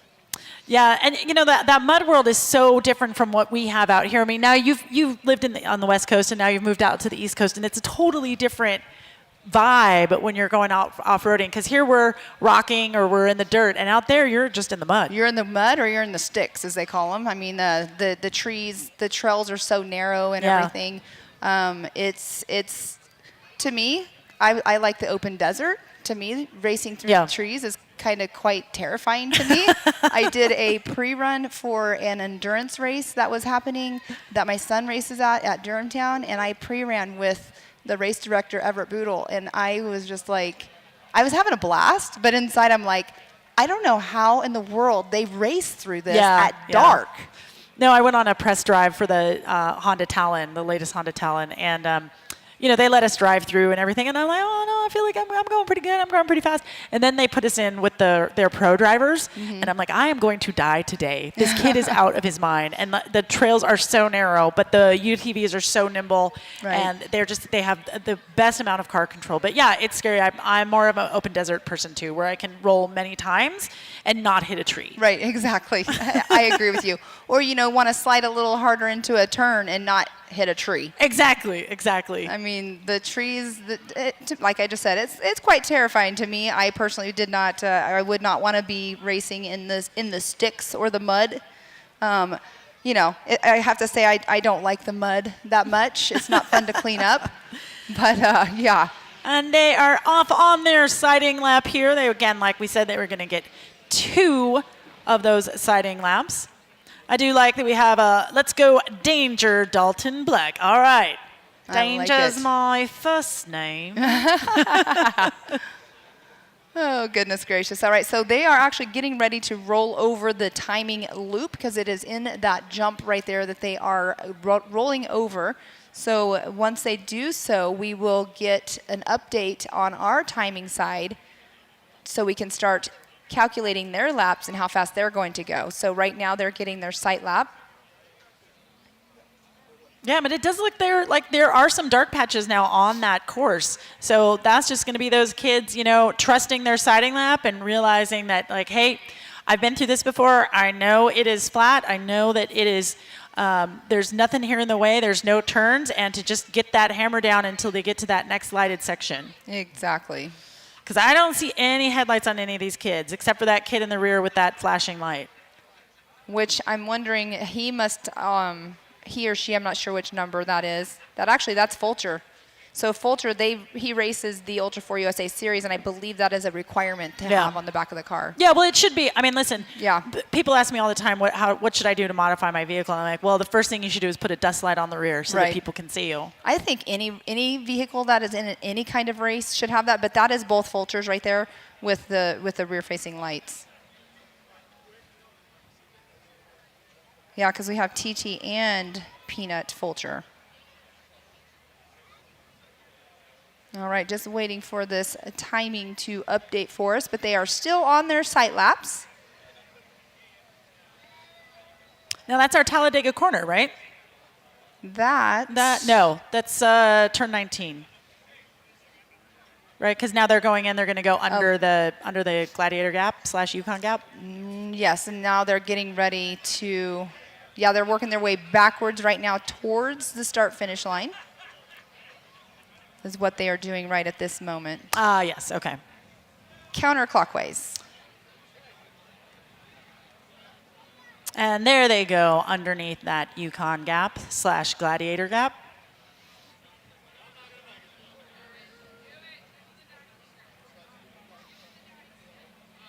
And again, we've got a lot of people here in Hammertown hanging out, watching these kids get it on our race course here. I think we have one more sighting lap, and then we'll be racing for their qualifying pole position. Yes, for sure. This is going to be a 5-lapper, like you just said. We got some Peanut and TT fam. Paul is chiming in, saying the rocket in mud or the desert. So yeah. Oh, and another fun fact about Peanut Fulcher, Emmy. He raced Vegas to Reno this year in the Youth 1000 class. No, really? He did. Well, good for him. I think it was the 45 miles. They only did like the first 45 miles, and he had Nathan Parker that we saw qualify so well yesterday. Nathan Parker was his co-driver. Oh my gosh, that's so great. And they're part of Team Momentum is what their team name is. Oh, my friend Doug Blinson on the live stream, he says, send it, safety third, I guess. Doug, you know that it's safety 24th. Absolutely always safety 24th. Safety 24th. Yeah, that's what I say. We got May Motorsports. They're chiming in as well for going for Peanut and Hudson as well, Durham Town kids. Got all the way from the East Coast. Fulcher boys' grandparents are watching. Oh, and look at this, Team 06. Hey, Miss Pam Tillman and Caroline Clare are watching. We miss you guys out here. We get to see you guys very, very soon. So all kinds of people chiming in and letting us know who they are rooting for. I mean, I could fit in one of these, right? Your knees might be up by your head. I'm only but 5'9". sure. I could fit. You're how, 5'10"? 5'9". 5'9"? Yeah, your knees would definitely. I don't need knees. I don't know how you would fit in this. Maybe one of these modified ones, like the Fulchers and Hudson Knight. They have these they're built, I believe, by Car One is who built theirs, and yeah, they're made a little different. You might be able to get your legs in that one. Okay. Maybe. Because I really want to drive one now. I don't even know what to say to that. Oh, but here we go. You can hear the horsepower behind us taking the green flag for their 5-lap qualifier. All right, and our scoring has updated. So we are racing. We are 15, 20 seconds into the race. We've got 5 laps here, and they are already getting a little squirrely out there. There are 8 competitors on the course, but there is only one first place winner for this qualifying. Are things getting already Western out there? 1, 2. We have 6 going right there that we can see. It looks like they're sliding out just a little bit in that backwards Talladega turn. And that right there is Hudson. All right, so Hudson taking a lead here, but he has scrubbed some speed off on that turn. Can they make it around the outside? Yeah, Hudson Wilson. He has that white cage with the blue. His dad, Matt Wilson, is racing in our 4900 Can-Am UTV Hammers champion. And this is a race ride here. That kid behind is just wanting to get through, wanting to pass Peanut really fast. And is he going to do it here on this turn? Come on, kid, you got it, you got it. Let's go, let's see you race. Yeah, I believe, I don't, that is not the Fulchers. They have those rear That's lights. Maggie Flores. Yeah, so Peanut Fulcher and Maggie Flores going neck and neck. Landon Morrow, Hudson Wilson, Dalton Bleak, TT Fulcher, and Gage Scott are out on course. And look at that going side by side.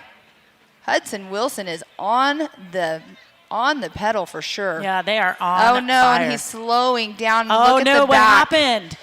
His back tires. Yeah, I saw his the back tires. cambers. Like suddenly he was in a swing axle car. He did that jump, and all of a sudden, Oh, no. Oh, that is heartbreaking. he is one of the fast kids out there, and that is such a bummer. And look at that. I'm not sure who that one is right there. That might be Maggie. That kid looks great. Yeah, drifting around. Landon, that is Landon. Landon Morrow, definitely on it. That is Fulcher right there. Now, they have identical looking cars, and so there we have it, TT Fulcher. So TT and Peanut, both of their cars look identical.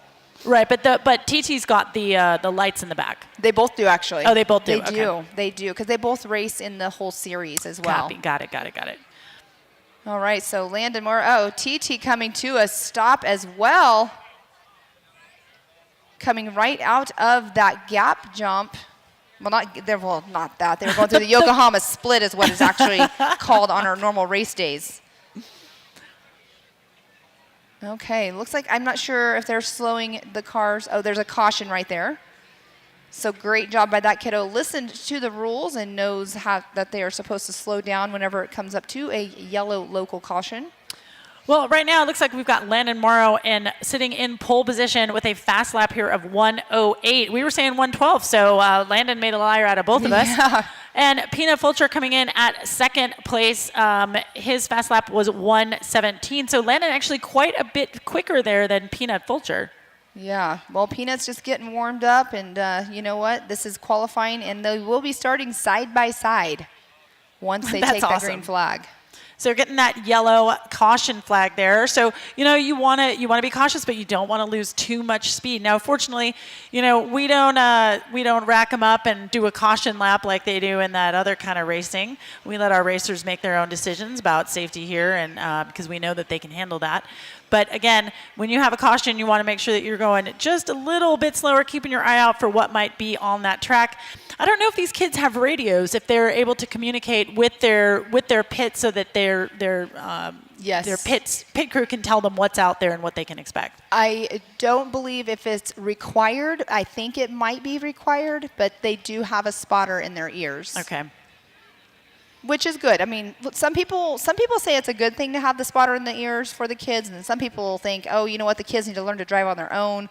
But in reality, I mean, open wheel racing at its finest, things can happen.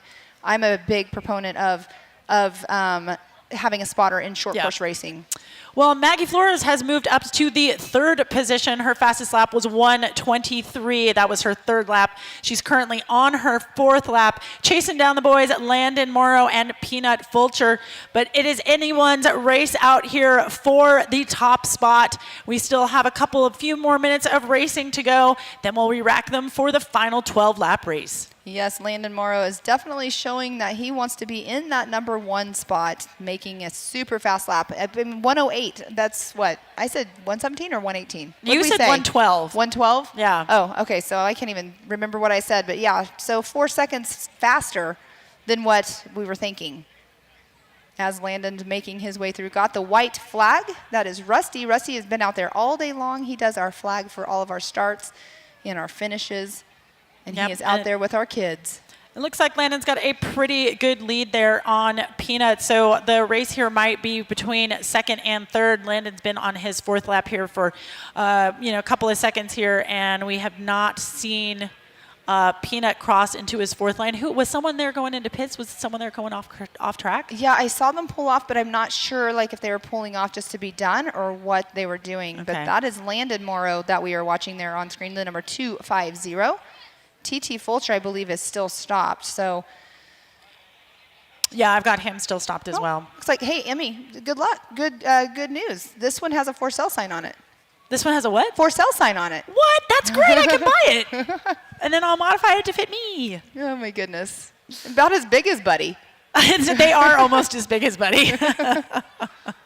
Oh, goodness gracious. That's such an awesome vehicle. I still have yet to take a ride in it, so maybe by you the should end go. of this week. I went out and did a little bit of good testing out here today, just a little bit. And after I got those shocks actually tuned and reservoirs put on there and a new motor, damn if I'm not getting third gear in the whoops, which I never did before. So it's very exciting. Well, there you go. All right. As we have Landon had the white flag out, so the checkered flag should have already waved here in just a moment for Landon Morrow.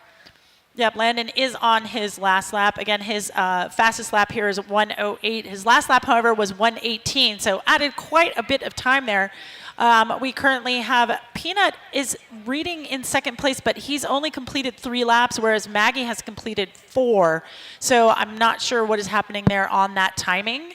And just got lots of updates. Yeah. We have Maggie having finished with 7:06 total, but we still have Landon on the clock. So did Maggie just get first? Well, that is Maggie right there. That is behind our Can-Am pace car.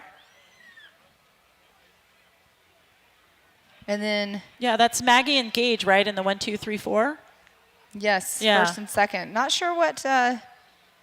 Yeah, because those going two on there? are showing finished, but we're showing Landon is on his 5th lap and Peanut is on his 4th lap.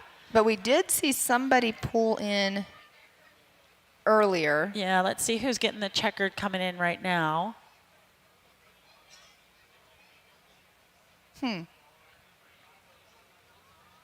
We will get our results here in just a moment. Again, USAC ruling.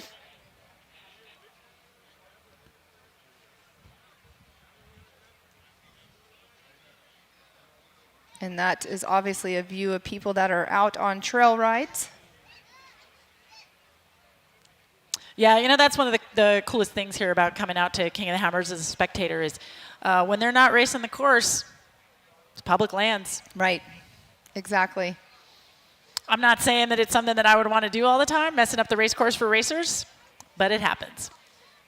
Yes, they go out and they play and they have fun. You know, it was kind of funny this morning.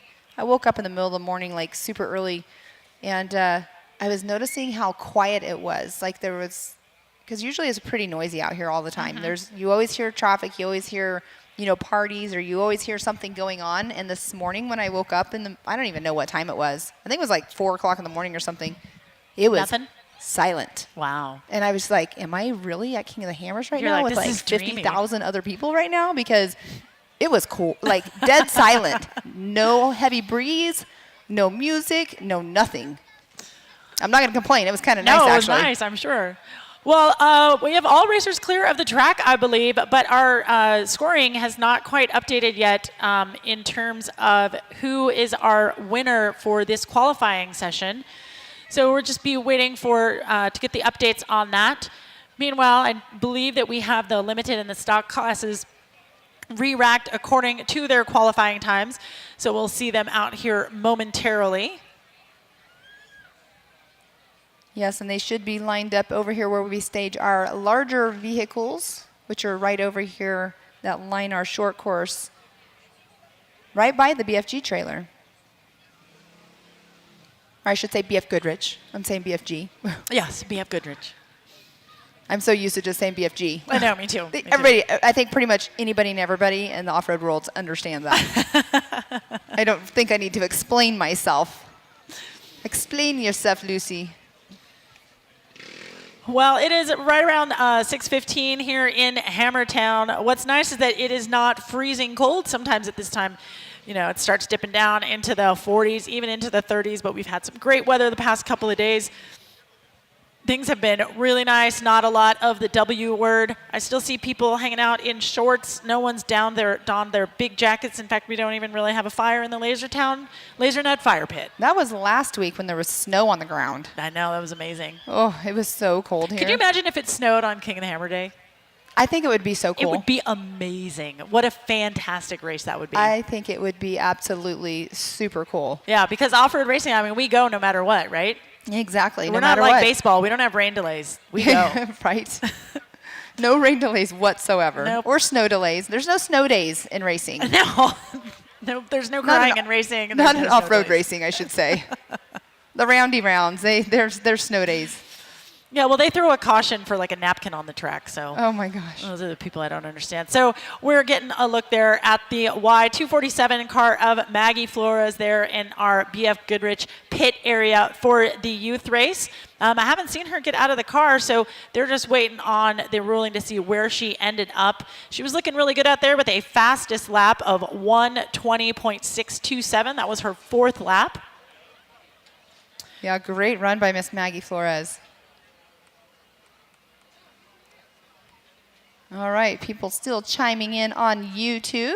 Thank you guys all for staying around and watching the future of our sport out on the race course.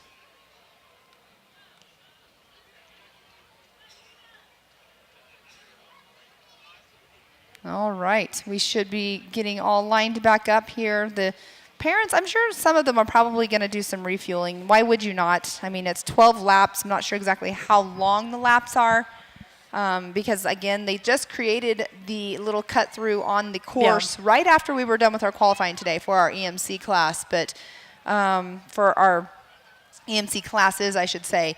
So it was a brand new course cut in, just like that little bit of a tick area there. So not sure exactly how long it is, but why would you even question it? Like I would just throw some fuel in there just because. Yeah, absolutely. I mean, it's probably, what, like a 4 or 5 gallon tank maybe?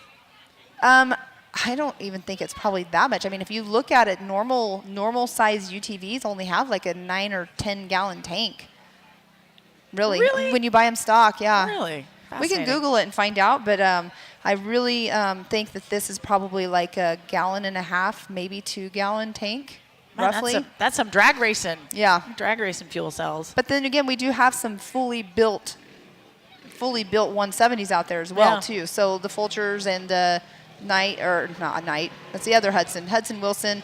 Well, the modified carts are coming back into Hammertown to get re-racked here. So that means that we should be having our limited and stock vehicles re-racked and ready to go for their 12 laps of racing.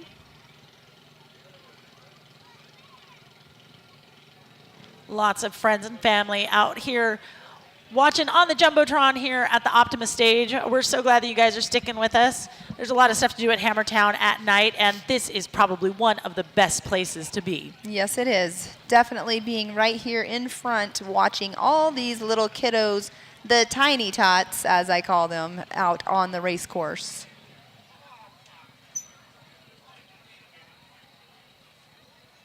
As we hear them just now turning off their engines, like you said, they're going to be getting themselves all re-racked over here.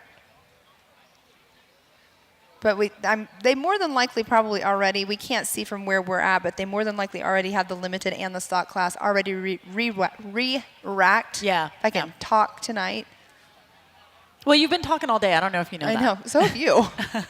We both I started talked so in the early. morning, but I got a break in the afternoon. Yeah, So. yeah. I mean, it was a great day. I mean, let's talk about the EMC qualifying today. I mean, the larger vehicles, the larger tires. After what we saw yesterday in our Can-Am UTV qualifying, I was expecting to see more carnage. I mean, we did see some, but we didn't see much. Not as much as we thought, and really towards the end of the day when things started getting dug out just a little bit more. Mostly we saw a couple of flat tires here and there, a couple of different recoveries up there on that little squeeze, the little rock squeeze that we were talking about. But, you know, by and large, people were coming through here doing some really, really clean qualifying laps. We talked about how some of people went up and walked that. You know, it's real steep. Yeah. It's real steep, but walking it gives you a different perspective from when you're riding it because, I mean, you're just going so slow, you really, really see all of the details. Right, exactly. And Yeah. that's, you know, we were talking about that this morning too. You know, like walking it, I said something about, you know, all the people walking and you were like, yeah, tons of people. Didn't you say you would walk it? I'd walk it, sure. Yeah, I would totally walk it too, just because I think walking it would give you like the really true feel too, like outside the car, how off camber the side hill is or whatnot. I would totally do the same thing. I Yeah. think it'd be a great hike to just go do in general, but walking the actual race course would be pretty, or not race course, qualifying course would be pretty cool. All right, we just now got our qualifying round of results for our modified class. In that number 1 spot, Landon Mora with a 108.836. Peanut Fulcher in the number 180 at a 117.302. Maggie Flores in that number 3 spot in the Y247 at a 120.627. Gage Scott in the 4th position in the 1234 at a 120.636.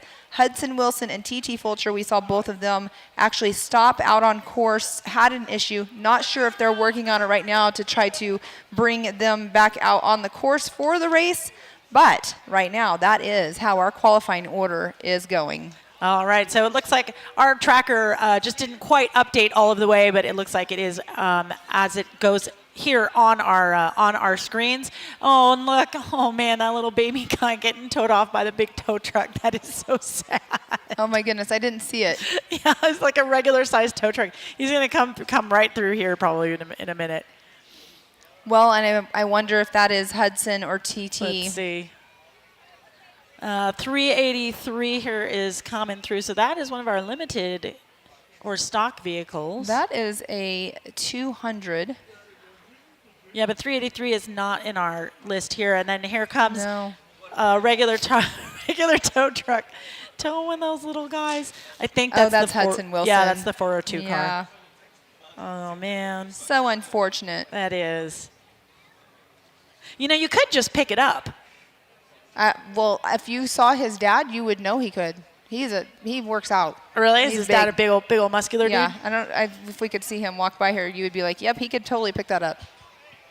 Yeah, I mean, they can't weigh more than, 500 pounds maybe, if that? I don't know how much they weigh, but yeah, definitely. I'm actually looking out there for Matt Wilson. I don't see him right now.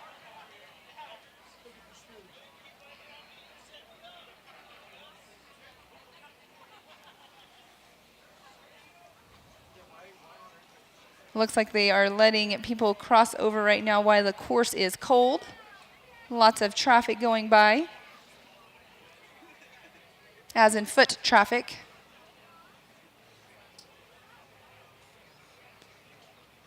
All right. Well, it looks like we're having a little meeting of the minds there in the center of the track as we get ready for the rest of our racing, our real racing. And then we've got some trophies to hang out for the kids.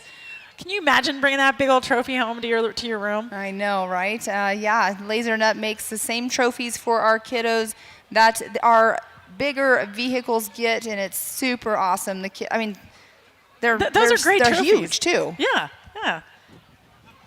Imagine if you're one of the kids from the East Coast and then you got to take it on the plane. I know, right? And I'd be like, get "This a is seat my for carry-on." itself. Yeah, right. Will it fit in the carry-on? No, Specific I'm going to put it on my area? lap. No sharp objects on it. No, Laser Nut makes amazing trophies for us. We also, what we have for our larger races, I love the hammer. The hammer for the overall that's really winners. cool. Oh, so cool. Those are, Monster Energy actually sponsors those hammers, and it's so cool. Yeah. Well, I do hear some rumbles. So it looks like we're going to be ready to get going here with the rumbles.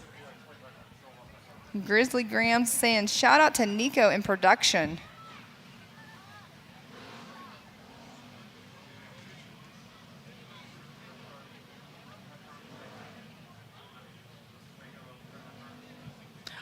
Yeah, shout out to Grizzly Grams. We don't know who Nico is, so. I'm not sure, Nico, but Nico said, shout out to you guys. It all makes it all worth it. So, yeah, it's our production crew, too. There's a shout out up there for the whole entire Hammer King Productions as well.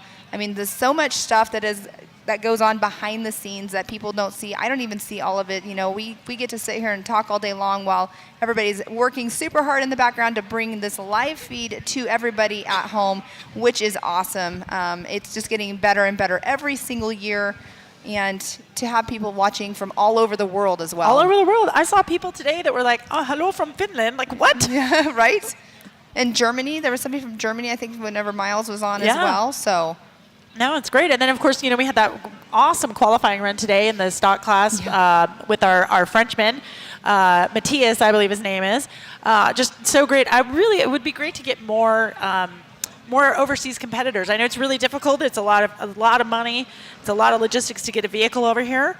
But you know what? Maybe we could have like an international, not like a class, but like a designation, and recognize the people that have come over, that have made the trek overseas, and recognize how much more difficult it is than just like, I live in Yucca Valley, so I just come out here. And, Right. it's a little bit easier for us here stateside. Right, exactly. All right, they are staging those vehicles now. Again, this will be our limited and our limited and stock class vehicles. Our timing has been reset. So going first off the line is number 21, Cash Martinez, followed by the 0014 Brixton Wirt. In the number 3 position is 1211 Jackson Cotter, and number 4 is the 024 of Slater Sperry, and bringing up in 5th place 171 Cody Summers. But of course, in the stock class, we have 328. That is Brandon Robinson. Every time we say it, Robinson gets it. Someone gives us a good old yell out there. The second place is number 28, Leon Yanklevich, and in 3rd place is 575 Peter Abd. 5th place, the 1229 Colton Satterfield, and then 5th place, the 2222.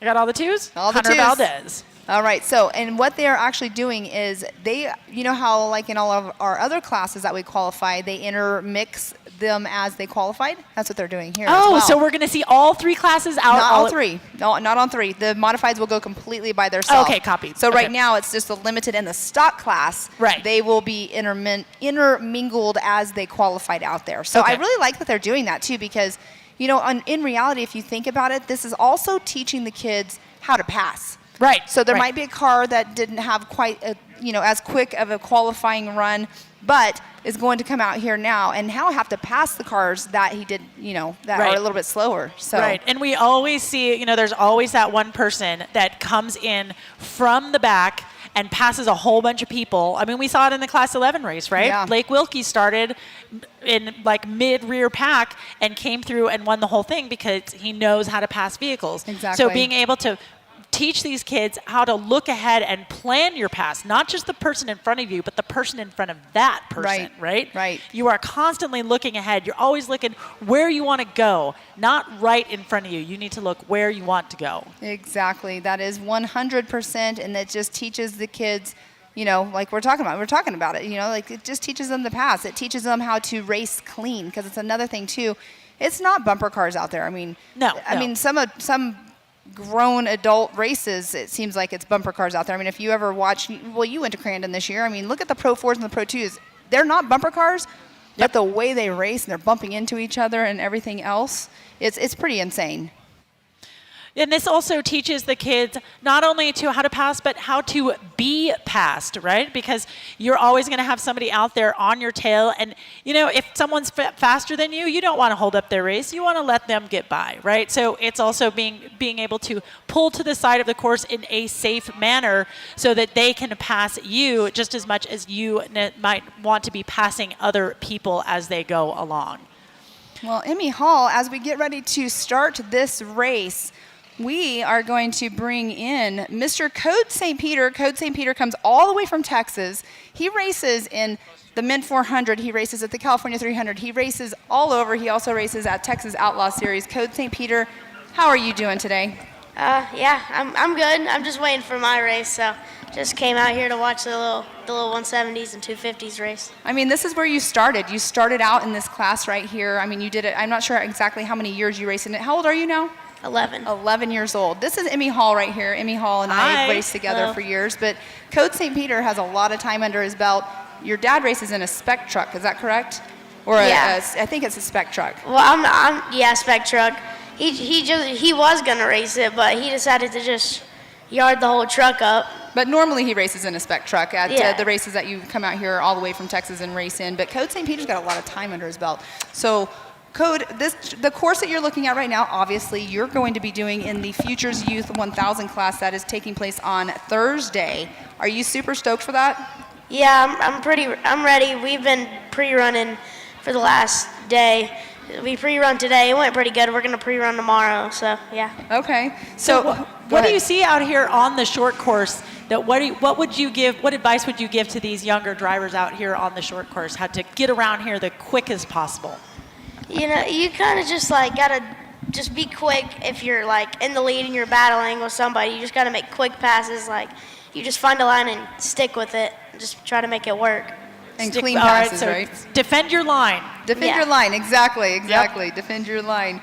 But what do you think about the gap jump? I don't know if they're going to have that in Yeah. the futures class. Yeah, I think we're gonna have to jump that. We don't have to, but I know you're you're going we're to. gonna do it. Yeah. He's going to. Of course. There's no questions about that whatsoever. No, not at all. Not at all. So who's riding co-driver with you? Rhett. Rhett Okay, Burton. I should have known that. Yeah.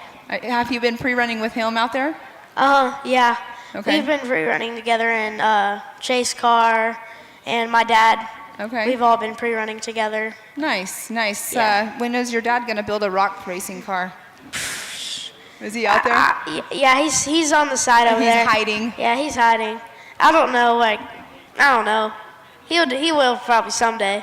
Yeah, get him out here at in the Hammers rock racing. I think he's shaking his head no, but you know what? That'll be your job. You've got so much Yeah. time under your belt that after you do the Futures, Youth 1000 class, you can just move right on up. Yeah. Dad can support you racing in the 4900s or something. Yeah, you can take that car away from your dad and just be like, this is mine now. Yes. Yeah. So, but Emmy was asking you about this course. I mean, what is it like now that you basically have moved out of this 170 class? I mean, the knowledge that you learned from that racing in that class, and you're bringing it now into a 1000 cc vehicle. Like, what is it that you think you learned the most about the 170s? Driving skill wise. I mean, you don't really have to coast. Like, it doesn't have like crazy enough power to just like get like squirrely and all that stuff. But yeah, I got pretty good at it, and so we sold that. It's still in our shop, but it's powder coated green. Yeah. So yeah. Now, do you work on your own rig? No. Do you want to? Do you want to learn how to do it? Yeah. Yeah, of course. Yeah, because if you help to build it, then when you're out there and you break, you have an idea of how to actually fix it, right? So you don't Yeah. have to depend on your co-driver, or you've got a co-driver and then you've got two brains that are working on the vehicle instead of just one. So And knowing his- how to work on your rig is Yeah. His co-driver is the one that works on the cars too, right? Right, Yeah. right. You do all of it, so he's out there. But no, Emmy is definitely correct on that. I mean, it's awesome having your mechanic with you in the car, but some of the best drivers, I always say this, and you might contest to this, Emmy, but some of the best drivers out there, I believe, are the ones that know exactly what's going on with their car. So like if you're out there and you know that you just prepped this car, but you feel something a little different, in the shocks or in the rear trailing arms or whatever, you can know and you can pinpoint it, and that just makes, I think, a better driver, Yeah. honestly. Okay, so here's a question that everybody wants to know. I would like to know, how fast have you gone? What's your top speed? Well, so As a driver? As a driver. Yeah, as a driver, not as a passenger. As a driver, how fast? probably like 92, but I went in a truck with my dad, and we hit like 113. 113 is pretty good, but 92 as a driver? That is respectable, especially out of a 1,000cc vehicle, right? Yeah, that's at 11 very years old. respectable. At 11 years old. Yeah, exactly. You know what I did at 11 years old? Nothing. I played the piano. That was it. Definitely not racing cars. I was watching my dad race cars at 11, but no, that's fast. Wow. Was that, because I know you race, obviously, out here at the California deserts, and then you race, there's a series in Texas you've raced too, correct?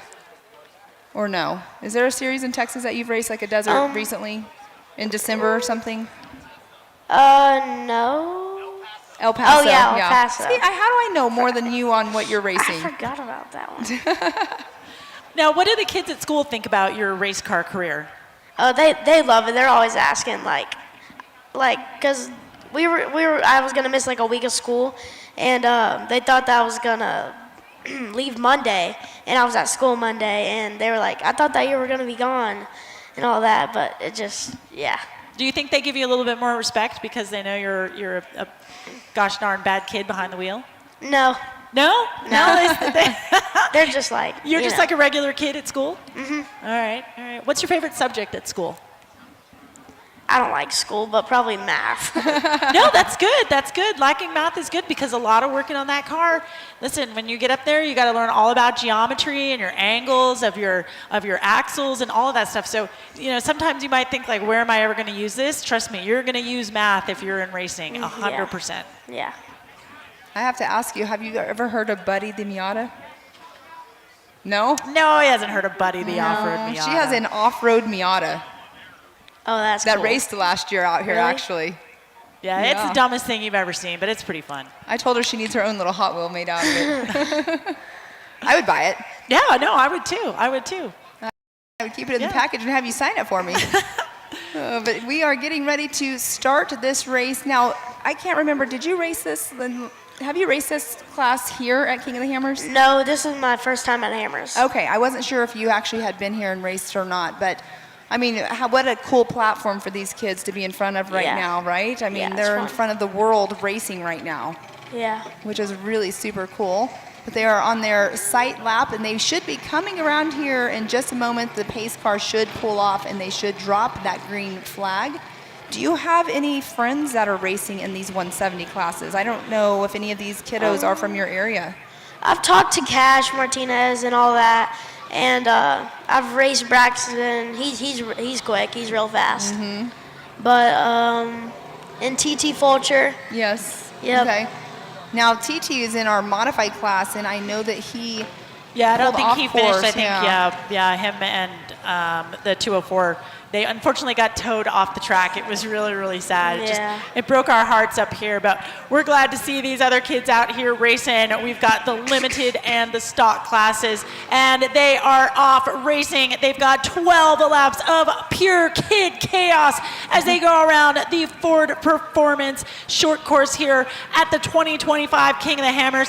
And yes, they are going through some dark patches. They're going through some light patches. They are sweating. They are, how's that song go? I lost it all. Never mind. I have no idea. I lost it. I was watching the screen trying to figure out who it is in that number 1 spot right now. It looks like that's Cash in second, but we will see here in just a minute who is in that number 1 spot. I'm pretty sure that's Braxton Wirt Braxton in Wirt? first. Okay. Oh, well, I'm glad we brought the expert. I know, exactly. We always need an expert in here. There's always an expert for every style race, and you are our... You're it, kiddo, so get ready.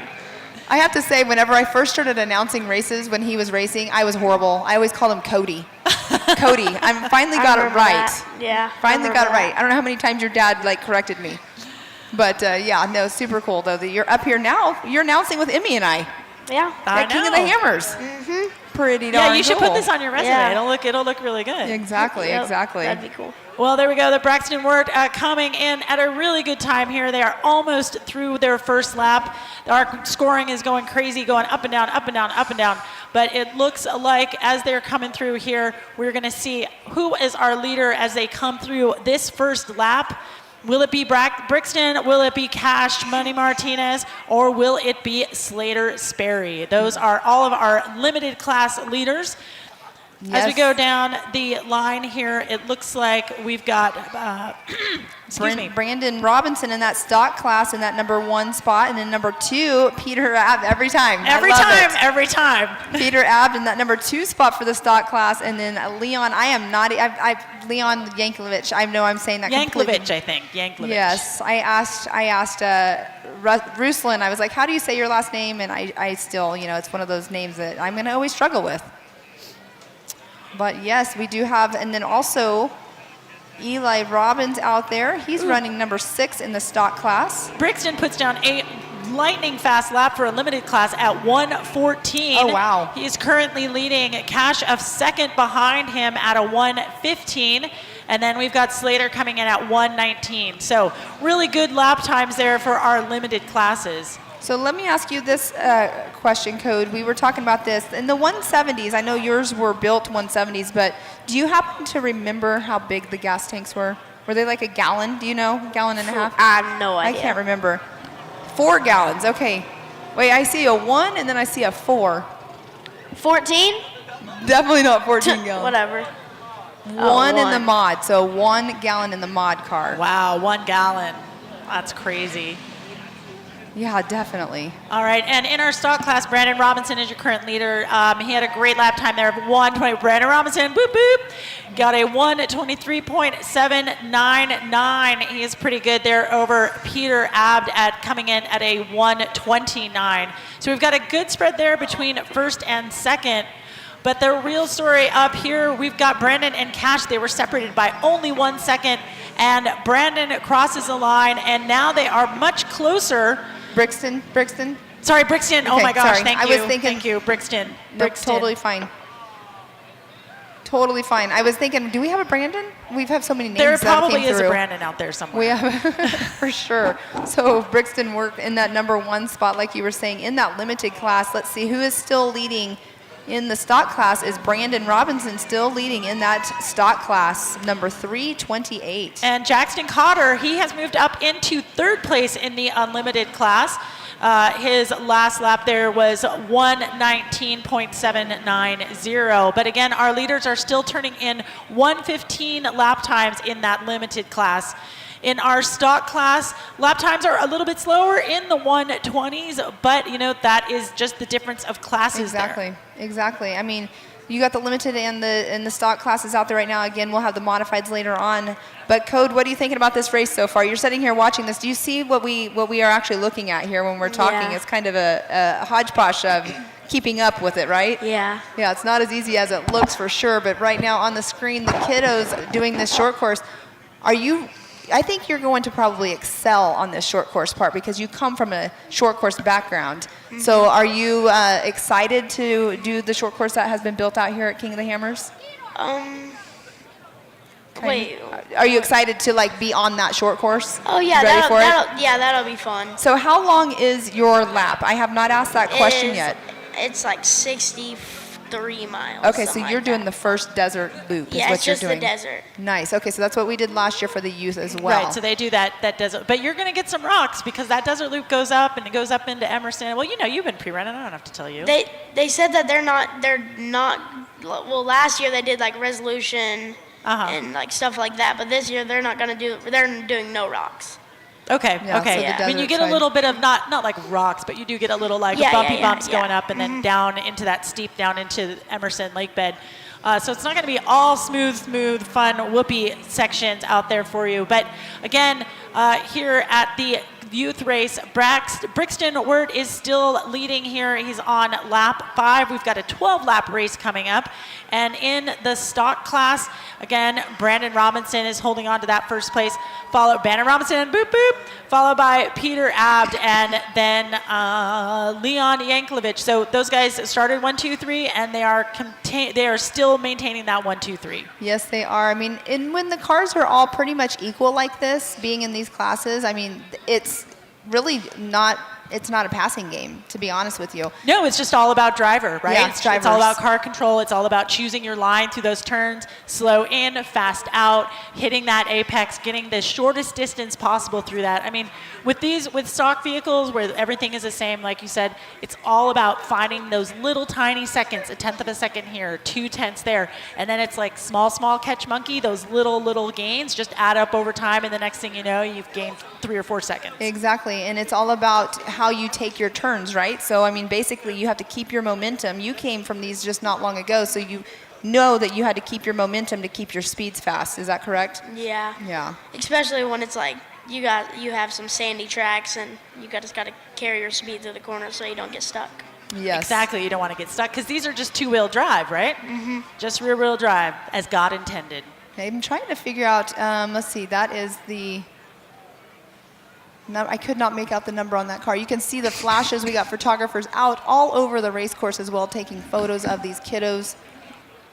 But Brixton worked still in that number 1 spot with Cash Martinez in second and Jackson Cotter running in that 3rd spot, Slater Sperry 4th, and Dylan Lamosa in that 5th position. And that is all in our limited class. As Brandon Robinson right there, as we see on screen there, the 3:28, making quick time, running in that number 1 spot for our stock class. So we are about halfway through of our 12-lap race here at the 2025 King of the Hammers Kids 170 short course race. I love seeing all these kids here. I love having a kid racer up here with us, giving us the play-by-play, man. This is great insight. Yeah, so on here, what you're watching right now, let's see. Let's get your input. You want to talk about what's going on the screen for us? Sure. Don't get shy on us. You talk. Yeah. Let's have you put your input on the screen. I mean, we're not sure exactly which the drivers are, though, on Yeah. all of them. Yeah. I think we just got a caution, actually. Did I see a caution? Yep, we do have a caution flag out there. Oh, we're doing a competition yellow. I wasn't sure if we were actually doing that. Last night I was at the drivers' meeting, and I heard that question asked, and honestly, I obviously Okay. didn't. All right. How do you answer. feel about the competition yellow? I mean, it helps because, like, what if, like, the 170 race, you could tell, like, all those stock drivers, they're, like, a little out of control, but, like, they were getting squirrely, and the Rangers were on the course and just trying to get everybody out of the way and stuff. So this competition yellow is kind of to get them bunched up again, right? So you're not having such huge gaps in between the leader and the latter part of the pack. So getting them all bunched up again, and then they will get that green flag and they'll be out racing again. So it's just kind of to make sure that we've actually got some racing going on. No one's actually taking off with the win. It gives the racer another chance that might not be quite caught up, possibly, or maybe have a spin out in the corner or whatnot. So it gives you another chance to actually bunch back up and restart. Yeah. So did you like it whenever you were racing and you have competition yellows? I mean, I don't mind it. Yeah. Yeah. I But mean, what you if were you're out leading? front. What if you're leading and then you're like, Pretty much "Man, always was. It's not fair. I put in all this work and now suddenly all these guys we just get a competition yellow and now he's right on my butt again. I don't You know, know, man. I don't know. That, It makes it fun, like a yeah, game. It makes it fun, yeah. Like a game. Get back out, way back out in front again. Yeah, I guess, because then suddenly now you're back to having a challenge. Now you're Yeah. like, okay, well now I got to outrun these guys again, and I did it once, so I know I can do it again. Yes. yeah. All right. Oh, I see that we've got, at least on the timing, we've got race stopped, but it looks like we're still going here. But I have a red flag on our timing. Yeah. All right. We're not sure Oops. why we've got that red flag, but we do. Oh, we got a little bit of bump there. We do have a red flag out on course. Not 100% sure what is going on, but we will see. I can't contest to this. My thought is they've stopped them to re-rack them so they don't keep doing a pace lap to keep counting the ticker. I don't know though. Maybe. I could be completely wrong. Maybe. You can see that is Rusty there. He is doing the flags for our little kids. That is Andy right there with Rescue 3 off to the right-hand side out there making sure everyone's staying all safe and sound as well. Oh, Andy Mack from Rescue 3. Yes.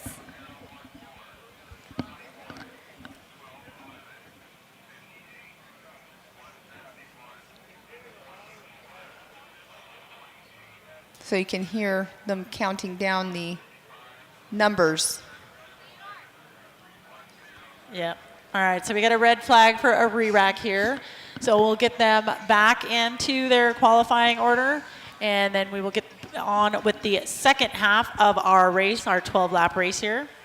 So right now we have out on the race course, it looks like we had 14 cars take the green flag. We still have 11 cars still moving. So TT Fulcher, Grayson Owens, and Paige DiCarlo are not actually still active on the course. So we can hear them getting them all lined back up. So that's where timing and scoring comes in, and they will re-rack them as they are sitting for the competition yellow.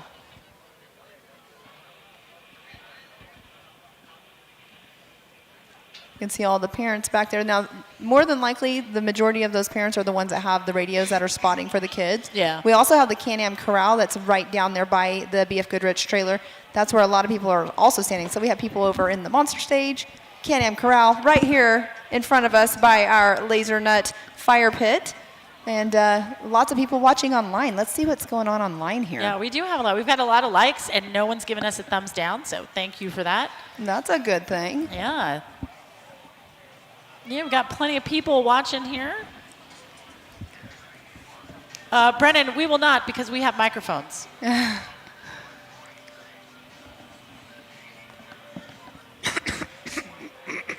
All right, let's see here. There was a little bumping going on. Yeah, we saw that too. Definitely not a, what do they call it? Bumper car game. No, for sure. no. This is a no nerf race. However, sometimes it happens. We all know that. All right. We got people cheering on Brixton Work.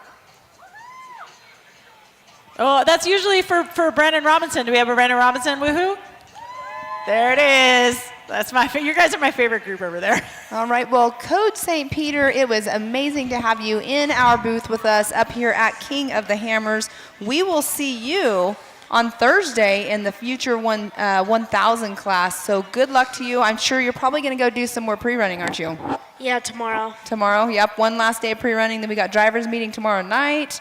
Yep. And then you're going to be race ready on Thursday. And what's your number? What number do we need to look out for? 263. 263. Okay. Do you have an Instagram? Uh-huh. What is it? Just Code St. Peter. That's it. One moment, please. Huh? Hold, I said, one please. moment. I will be following you. Make sure you follow me back. No, Then you can see Buddy the Miata. Hey, thanks so much for coming up here. We really appreciate your time. You were an excellent commentator and a really good interview. thank you. Yes, and All again, and right. good luck. We will see you on Thursday. Yep. All Thank right. So awesome to have kiddos that have been racing for quite some time come up here and get on our live show with us.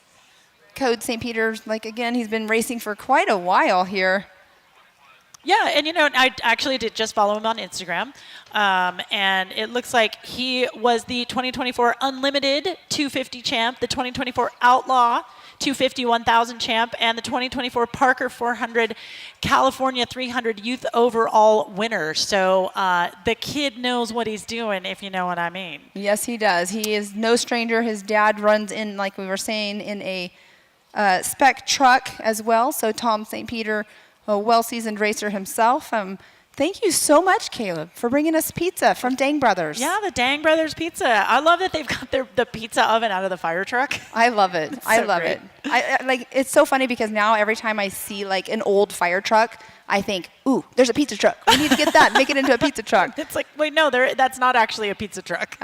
Well, I've actually, I've talked to them multiple times. I'm like, I moved to the East Coast, and I have to say I do not like the food on the East Coast. Like, there's not a place I crave to eat, including pizza.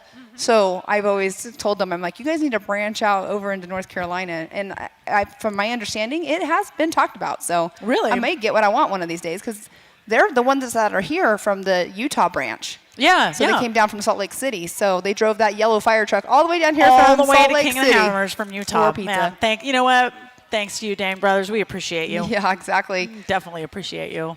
Oh, somebody already saying, dang, I want pizza. Yep, it's good. You got to come out here to King of the Hammers if you want it. All right. Let's see. Bring you live to the world. Is that cool? All right. Introduce yourself. I don't think we've ever met. Yeah, my name's Caden Gamble. I raced for the Youth 1000 class on Thursday. So our previous guest is one of your rivals, yeah? Or are you guys friends? You friends off the course and then rivals on the course? Well, I don't know who was up here last because I was all the way in the Can-Am booth. Did we go out there and pull you up here? I don't know. Well, I just walked up here. Okay, good. Well, so you are going to be in the 1000 race on Thursday. Yes. Did you graduate from this 170 class? Yeah, I raced here for 2 years, the full 2023 and 2024 season. All right. Yes. How'd you do when you were racing in the 170s? Pretty good. KOH fun. in 2023, I didn't do so well.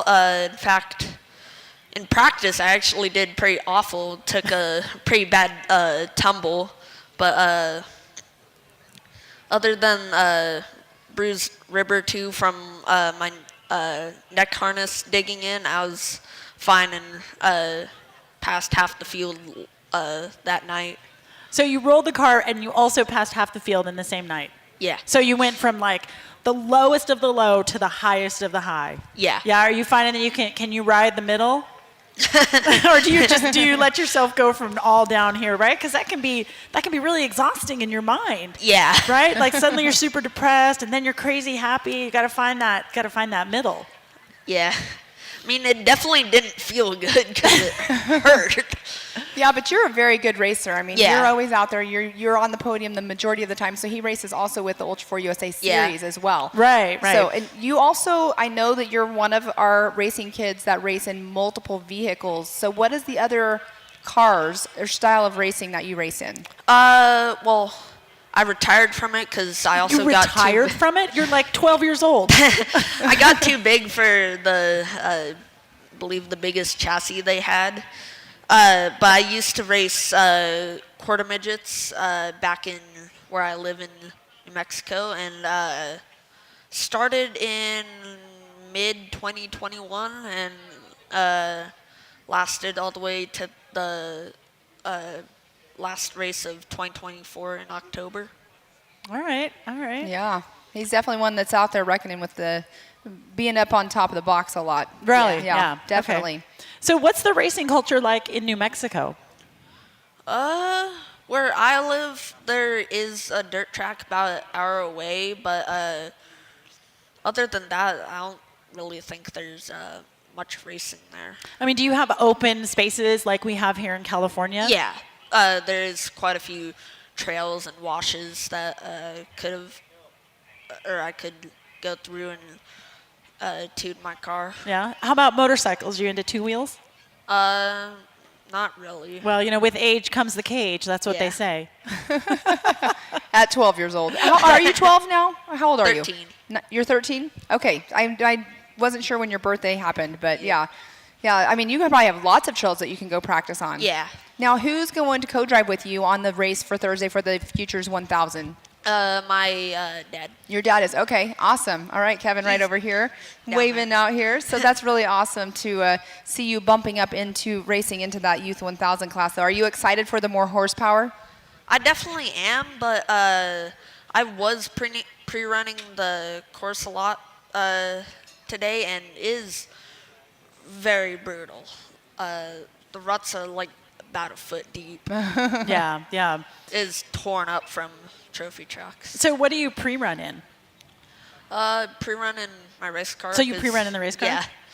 Well, that's what a lot of the drivers do. I Yeah, mean, not yeah. only the youth racers, I mean, a lot of our other drivers do the same thing. They pre-run in their car. But there's a lot of people on here. You got the Martinez family wanting me to make sure to tell you hi. We got people on here making sure, let's see. There's somebody that's saying, what's up, Kevin Gamble?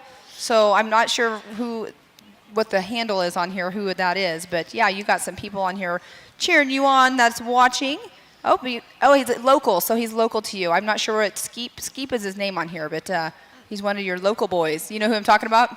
I'm not sure, but I have seen him root for me in previous 170 live streams. Okay, well, perfect. Well, he's obviously local to you guys, so thank you for chiming in. And yeah, so Caden, are you super stoked? I mean, obviously you just said that the ruts are getting deep out there. Yeah. But are you super stoked to be out here racing in the 1000 class this year? Yeah, I definitely am.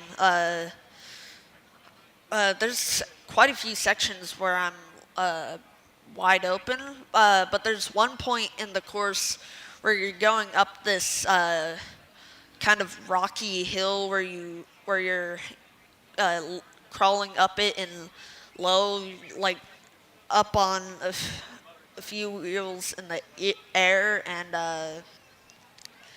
Is that a little scary? yeah, Yeah. 'cause, I can barely see over the dash just driving in a straight line. So going up that steep hill, all I see All is you the see is sky, sky, right? Yeah. Yeah, all you see is sky. And you know you've got a wheel up, right? And then Yeah. you know you've got another wheel up, and all you can think is, well, I just got to keep on the throttle. Which I have been maybe a little too rough on a few of the rocks on the course during pre-running.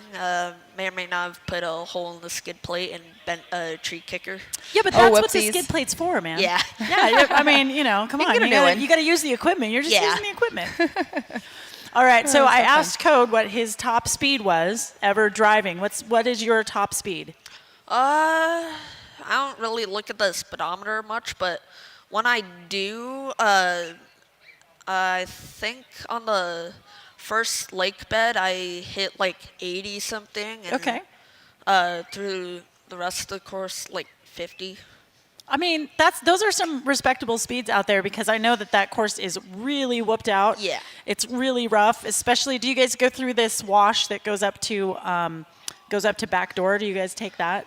I'm not sure because of qualifying the last few days. They had us stop pre-running about for the first 2 miles and the last 2 miles. Right. Yeah. Yeah, because I know that gets really, really rutted out and deep, and then those rocks kind of come up from the ground that they weren't there before because they were covered with sand. So it's always something where you have to keep your eyes open at all times. Now, does your dad call those corners for you? Yeah, he does. And I also have a secondary GPS right beside me just Oh, in nice. case. This is actually not my first race. I had another race down in El Paso, Texas in December where I was racing for the store Revenge 200, but I ended up only doing 3 of the 5 laps, so still ended up going like 126 something miles. That's a lot of miles, Yeah. kid. And that was your first race in this car, correct? Yes. Since you guys got it. I remember I was following the social media and I was seeing Yeah. you racing out there. The first lap it was like slow get used to it lap because we got there and still had to work on the car a little bit, so we didn't have enough time to pre-run because the only pre-run day was the day before the race, and we were working on the car almost all day. And then the second lap got really dusty, it's like thicker dust than here sometimes. Like it was bad. But then on lap 3, it kind of settled down a bit because most of the cars have already finished.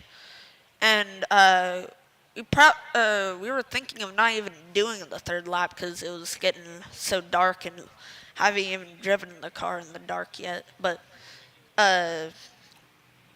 my mom told me that we were, as long as we finished, we were in third place because there's 4 cars in the sportsman class, and one of them broke down, and the other 2 have already locked in their position. So all I had to do was finish, and I would be on the podium, which I did. It's nice when it happens that way, right? Because Yeah. it takes a little bit of the stress out of it. Well, you are just starting to get all of your race stories going in this early part of your career.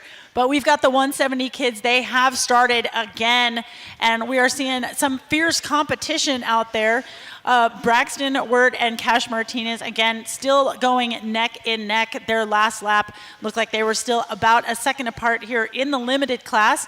And going down into the stock class, let's see what is happening in the stock class. Looks like Peter Abt, according to my tracker, has moved up into that first place. Yes, and it looks like Brandon Robinson is in that number 2 spot, and Leon is in that number 3 spot. I love it every single time. You guys are awesome. I love hearing everybody out here cheering on these kiddos for sure. Now, yeah. Tomorrow you guys are going to be taking that Yukon jump, right? That gap jump? On Thursday? Oh, yeah, sorry, on Thursday. Yeah. I'm not sure because still kind of have to think about it because I actually haven't even jumped this car yet either. Okay. All So right. it might be the safer bet to take the bypass, which Yeah. is totally fine to do. Yeah. I mean, we will see some of them do that as well. Yeah, absolutely. I mean, we saw a lot of the vehicles today in qualifying take that bypass. So Yeah. there certainly is no shame in that because that No. is as has already proven by its nickname, the Gladiator Gap. Those poor guys in the Gladiator. As he I feel laughs. so bad. I know I don't want to say bad things about it, but it was just Yeah. such a great social media moment. So good on you guys for trying that and walking away from it. But we are here, of course, with Caden, who is going to be racing tomorrow in the 1,000. Sorry, Thursday. I keep saying tomorrow. Tomorrow is qualifying for the we big race. easily lose track of time. out here on Right? the It's lake like bed. time doesn't exist here in Hammertown. It's crazy. It is so true. That is 100% true. Emmy, like all day long I'm going, is it Tuesday? I What day have- is today? I have no idea. 3 weeks out here. I'm like, what day is today? Well, But- they're on their 9th lap here, so we've had plenty of racing here. Just 3 more laps separate these kids.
all about growing up and getting into bigger cars, though. Yeah. So, Yeah. But right now, the white flag is out on race course with Brixton Work in that number 1 spot. Dylan Lamosa in second, Jackson Cotter third, Slater Sperry fourth, Cody Summers fifth. I don't know why I want to keep saying Sumners, but it's Summers. Harrison Druckman in that 6th position. So, yeah, we are definitely coming down to the end of our race for our limited and our stock class for our youth kids 170. Ooh, we just had a little bit of a mix-up or a upset here because Dylan Llamosas just came in and is running second with Jackson Cotter running third in that limited. I'm not exactly sure what happened to Cash Martinez, but he is fallen down in the field, so that is kind of a heartbreak for Cash.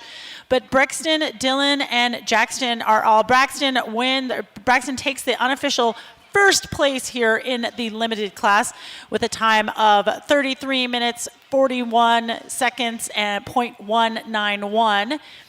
And we've got the other teams that will slowly be coming in behind him.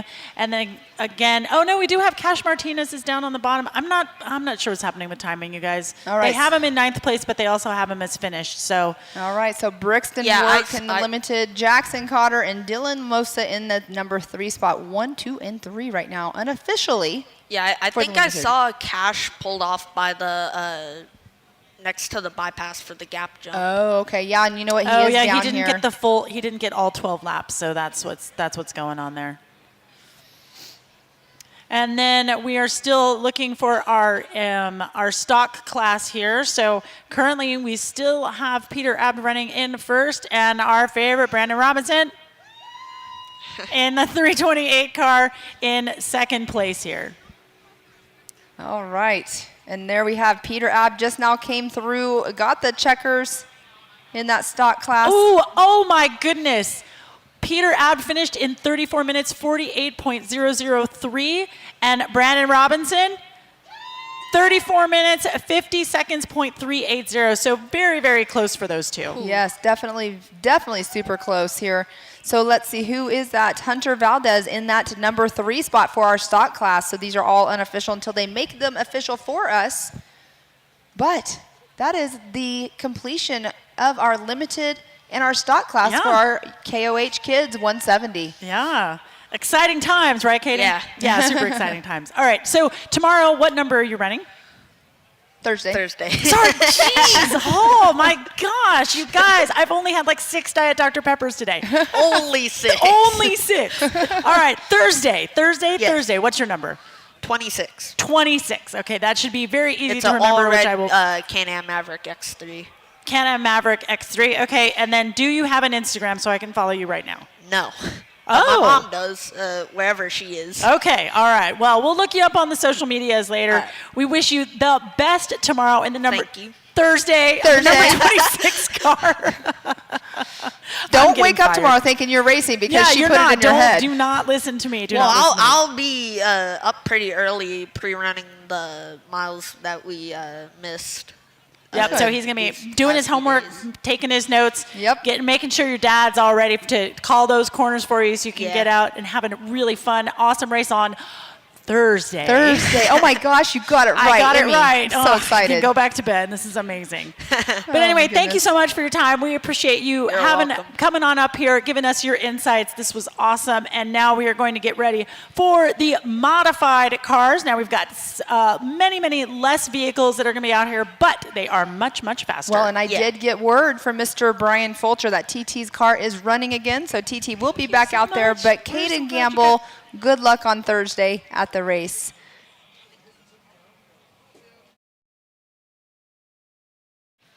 And, you know, having these kids come up here with us, Pam, that's also part of their training. They need to have that Exactly. media training, be able to speak eloquently about their vehicles, about the stories that they have, about any, like what their numbers are, what their sponsor is, maybe what day their race actually is. Yes. You know, they've got to know all of that stuff and be able to rattle it off of the top of their head. So I've really enjoyed having these kids up here because, you know, they've just got a really cool insight as to how this class has helped them get to where they are in the Exactly. 1000 class. And everybody that's at home watching on YouTube, yes, we do have one more race. We have our modified race coming up here in just one moment. So stay tuned because right now the modified race, we will have, I believe, 5 cars out on course. Hudson Wilson, I'm not sure if we got his car back going or not, but we do have TT Fulcher. I did get word that his car is back up and running, so thank you, Brian Fulcher, for giving that information. So we will have TT back out on course. So that's super cool to see. So right now, pulling all of the cars off of the race course that we have that just came off, obviously, on our limited and our stock classes. So it's going to be another amazing race here for the modified, and it's going to be a completion of our KOH Kids 170 class. And Honky Lips on YouTube says, announcing brought to you by Fireball and Tito's. That is not correct. Announcing is brought to you by Diet Dr. Pepper and Dang Brothers Pizza. So for you. Yes. I don't drink soda, so. Yeah, so you can eat Dang put Brothers that Pizza in your pipe and smoke it. I eat Dang Brothers Pizza, but I don't drink soda, so. Oh, man, it's my only thing. I drink got. hydration and water. That is what I am drinking. Got to stay hydrated out here. It's been very, very warm. I cannot complain whatsoever about the weather this year. It's been great. It's been amazing. I mean, last week we had snow. This week it was 77 degrees on Monday. I know, it was crazy. I almost wore shorts. Wait, was it Monday or Sunday? I don't know. I don't know what day it is. All right, so again, we've got a little bit more racing here. 12 more minutes of pure kid chaos fury at the 2025 King of the Hammers Kids 170 short course race. Yes, we are almost done here for the evening. It's been a great day out here at the 2025 King of the Hammers. I have to say, look out our crowd right here. We have a great crowd out here for sure. But look right here, we got Bailey Campbell standing right here watching. I would love What? Are we going to, is the daughter going to race eventually? Yes, there we got right. it. Confirmation from Mom right there. That's Love it. awesome. I can't wait. That kid's going to have like the best prepped little 170cc side by side. It's going to be the best prep thing ever. That's just so awesome. I can't wait to see her out here racing. She probably does. She already have a car? Nope, not yet. Oh, motorcycle. She doesn't. Hey, teach them on 2 wheels first, right? Look, Brian, Dad's saying, yep, exactly. I always say, well, I don't always say this. A lot of people always say this. The best drivers, come from the ones in the desert. They come from 2 wheels because they're, once they transition into 4 wheels, they know how to look forward. They know how to read the terrain, and it's just completely different driving skills. And so we have seen a lot of people do the crossover from the 2 wheels to the 4 wheels. I mean, perfect example, Jeremy McGrath. I mean, Jeremy McGrath, obviously, Showtime, right? Yeah, Cameron Steele. Cameron Steele, exactly. So, I mean, lots of drivers that transition to the 4 wheels are always super successful. Yeah. Yeah, when I was a kid, I never really had the desire for a motorcycle. I had a 3-wheeler, I had a little Honda ATC, like 90cc thing that we just rolled all the time. Those things were super, super dangerous, but so much fun. And then I got into the dune buggy as soon as I could reach the pedals. So I've done a little bit of motorcycle stuff, mostly just really stupid, like 50cc monkey bikes through foreign countries, just to what could be dumber than riding a child's motorcycle through Mongolia? If you sign me up for that, I'll be like, yes, please. I would love to do that. But in terms of like bigger motorcycles, I think it would be a bad idea. Yeah, well, what you just did actually is very intriguing to me. Like that's. Oh, you should come out and do it. That's when you were on that excursion, I was like, I need to go do that. And Yeah. then that's when I had to ask you about it, and you're like, Yeah, I can't remember your response to me. It was something like, oh, it's not fun. You were jokingly. It was a jokingly response, but that would be so fun to go do. It's On type those 2 little fun monkeys. for sure. So it's with a group called the Adventurous, and you fly out to some different country. This time we went to Morocco, and they give you a little 50cc Chinese knockoff monkey bike. And they kind of show you how it works. Not really. They kind of sort of give you some tools, but not really. They give you an ending point, and they say you have 7 days. Go away. We don't want to hear from you. So if you have trouble, you can't call them. If you die, funny. you cannot call them. They do not want to hear from you. Huh. So we had a little bit of trouble. We had some carburetor trouble. We had to fix it on our own. Fortunately, we didn't have anything worse than that. We didn't have any flat tires or anything. But a lot of people had I mean, I saw pictures of people with like their shocks just like laid out on the ground, and they're looking at it like, I don't know how to fix any of this stuff. But yeah, it was really fun. So 7 days of camping off of a little 50cc motorcycle through Morocco. Yeah, I know you've done it before, and I just was like, that would be something so cool to do. Well, come out next time we do it. I think the next adventure I want to do with them is driving a tuk-tuk, which is like a little kind of three-wheeled motorcycle thing with a little cab on it. Okay. Through the Himalayas. Huh. It's like 10 horsepower. So, of course, we should go to the Himalayas. Oh, my goodness. Okay. Oh, it's going to be rad. It's going to be terrible. That's what it was. You said it's terrible. You would have so much fun. Or Yeah, something, yeah. Your answer to it. No, listen, why would I want to do things the easy way? That's just terrible. It's so much funny. So much fun. It looked like a blast out there for sure, but we are still waiting for our lineup right now for our modified class.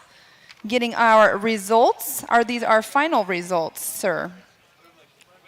Final results? Awesome. So we can say our final results here. I'll give you this one. Oh, thank you. So, final results for our stock 170 class right now. In that number 1 spot, Peter Abd.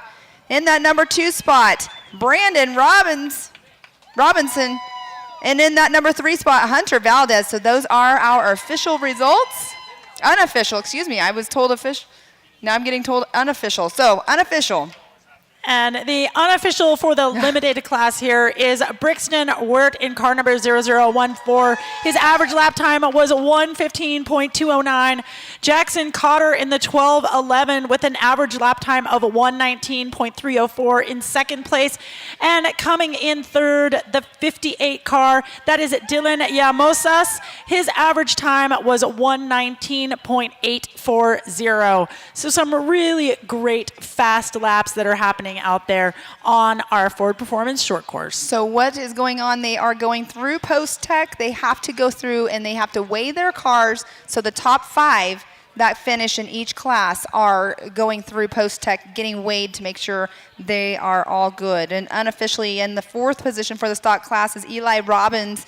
And in that number 5 spot, Leon Yankovic. All right, so that is our unofficial results. I need to correct myself on that one.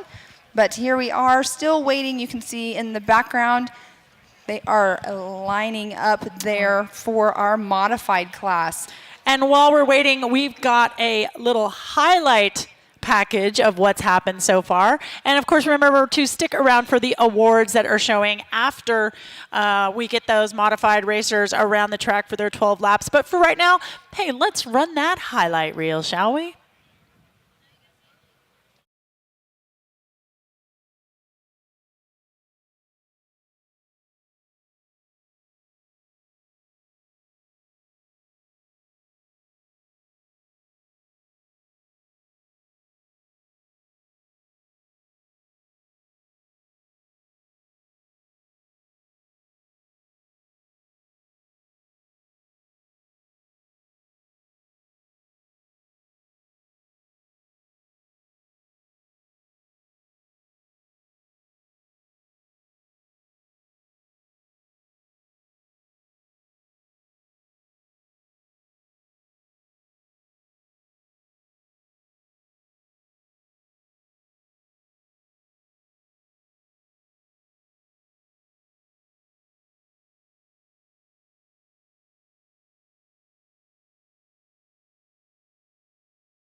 All right, what a highlight reel from yesterday's qualifying.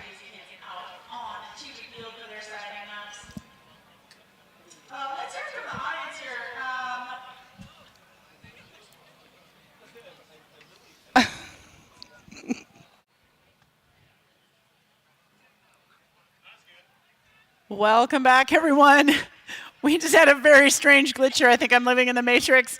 But we have got our modified carts out on the course for their sighting lap. Looks like we have 1, 2, 3, 4, 5, 6 vehicles that will be competing for 12 laps. 12 laps to glory, everybody. Oh, goodness, Amy, that was funny. I'm like looking at you and you're not talking, and I got really confused for just a second. I was very confused too. Somebody was talking and it was neither one of us. It was your voice, though. Oh, goodness. But here we do, again, have our modified cars.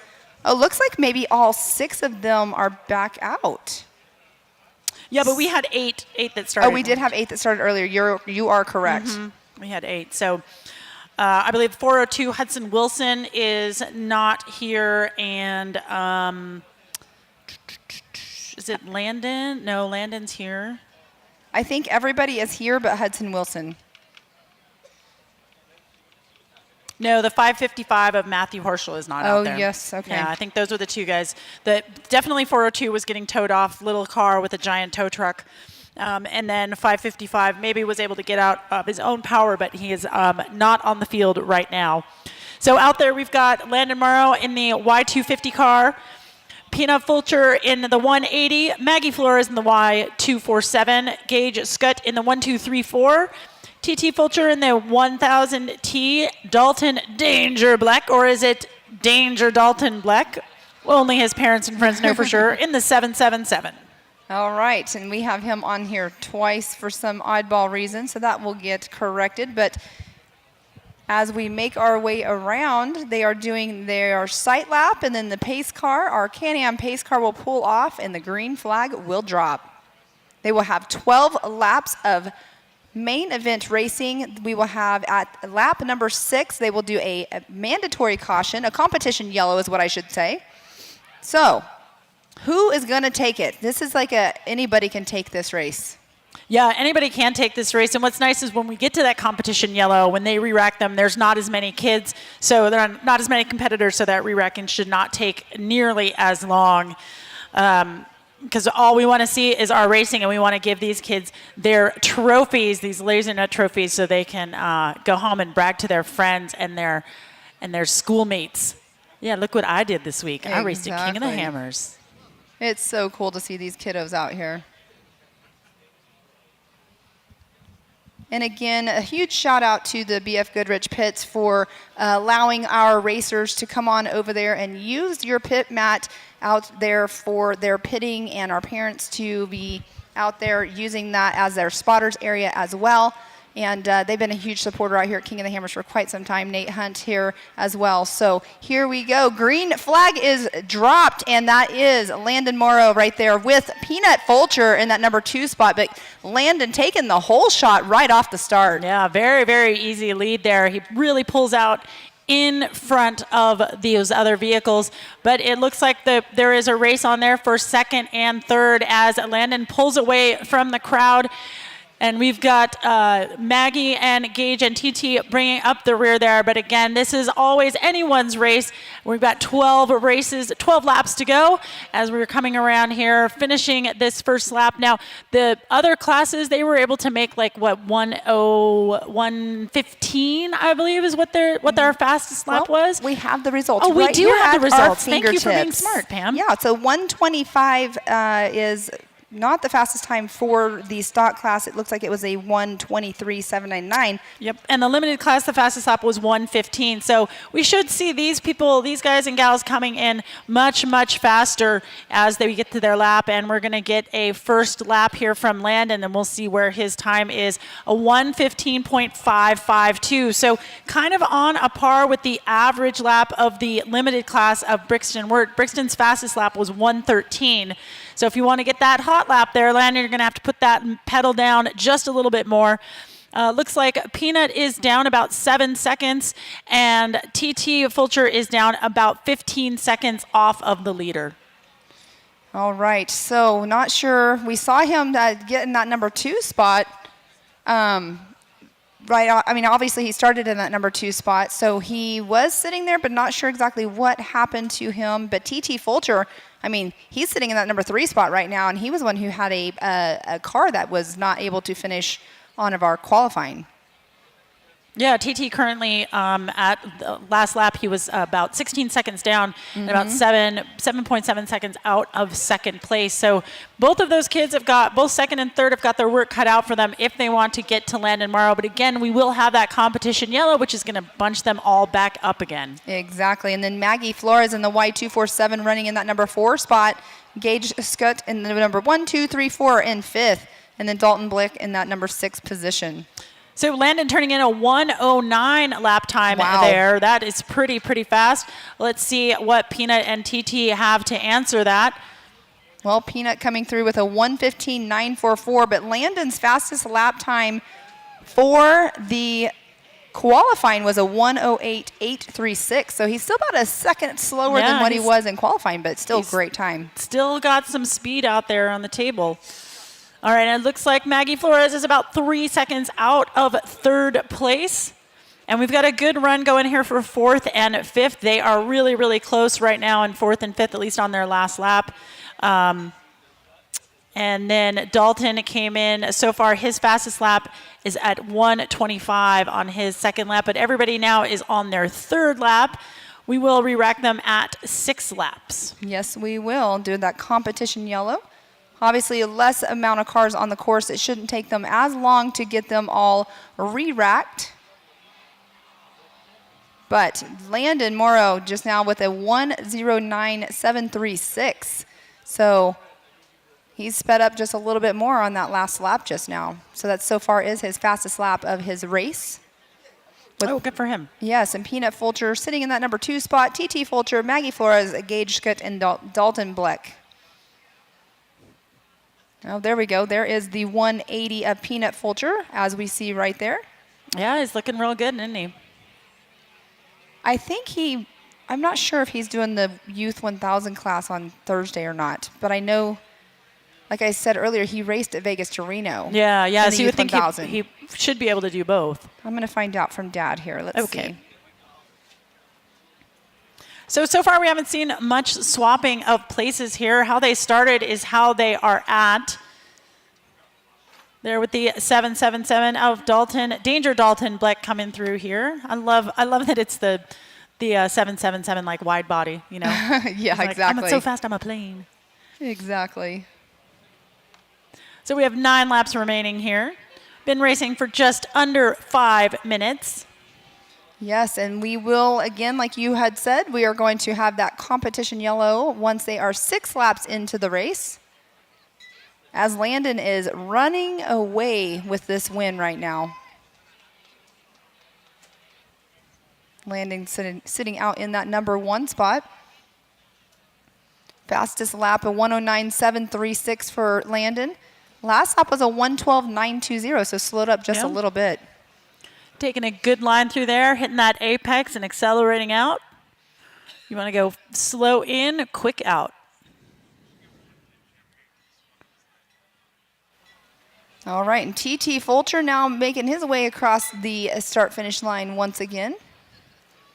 Fastest lap at a 1:16.554. Maggie Flores making her way around. Gage Scott also. You know, if we did not do this competition, if we did not do this re-rack, Landon would come, if he continues on the pace that he's going at, Landon would probably lap these guys. Yeah. For sure. Because we've got Peanut is 30 seconds out of first place and TT is 39 seconds out of first place. Well, so, and he just got lapped, it looks like. It looks like a lap just yep, happened. sure did. So it was super close, and then it happened. Yep. So we will be doing that competition yellow here for a minute and then see if we can get just a little bit closer racing here. We just need Peanut to get on that gas a little bit more, TT to get on that skinny pedal, and Maggie, come on, gal. Yes. Represent for us ladies up here. We want to see you push on that skinny pedal, no brakes, all gas. Yeah, and so when they get all re-racked, there's a whole nother chance to start all over again. As Landon's making his way around, that's kind of drifting there as we were watching. You can see the ruts in the corners as well. I'm not sure how much of the course they actually got to work between qualifying and the kids. Yeah, how much if they actually got to like grade it at all. Yeah. Now, I do know that they did take, I think they took there's one part of the race course that you could see that they closed off, and I'm not sure exactly which part it was, but right now going neck and neck, I believe that is Maggie Flores and Landon Morrow right there going neck and neck. All right, so the competition yellow should be coming out here in just one moment. Yes, and there it is. So we are on our competition yellow, so we are halfway through our modified race for our youth, our 170 KOH kids. Right. So, but now we've got to let those kids that were behind Landon come back all the way around and get behind him again. But again, nobody's really changed places, so they don't really need to re-rack. They just need to let everybody catch up, get them bunched up again, and then they should be able to let them go. So this caution should not take very long. No, definitely not. And then right after, of course, we will be doing the awards. We'll have all of the winners up here of our 3 classes, giving them some of these awesome laser nut trophies. Got to get that hardware to bring home, bring it out to show and tell. Exactly. We also have some KOH hats up here as well for our kids.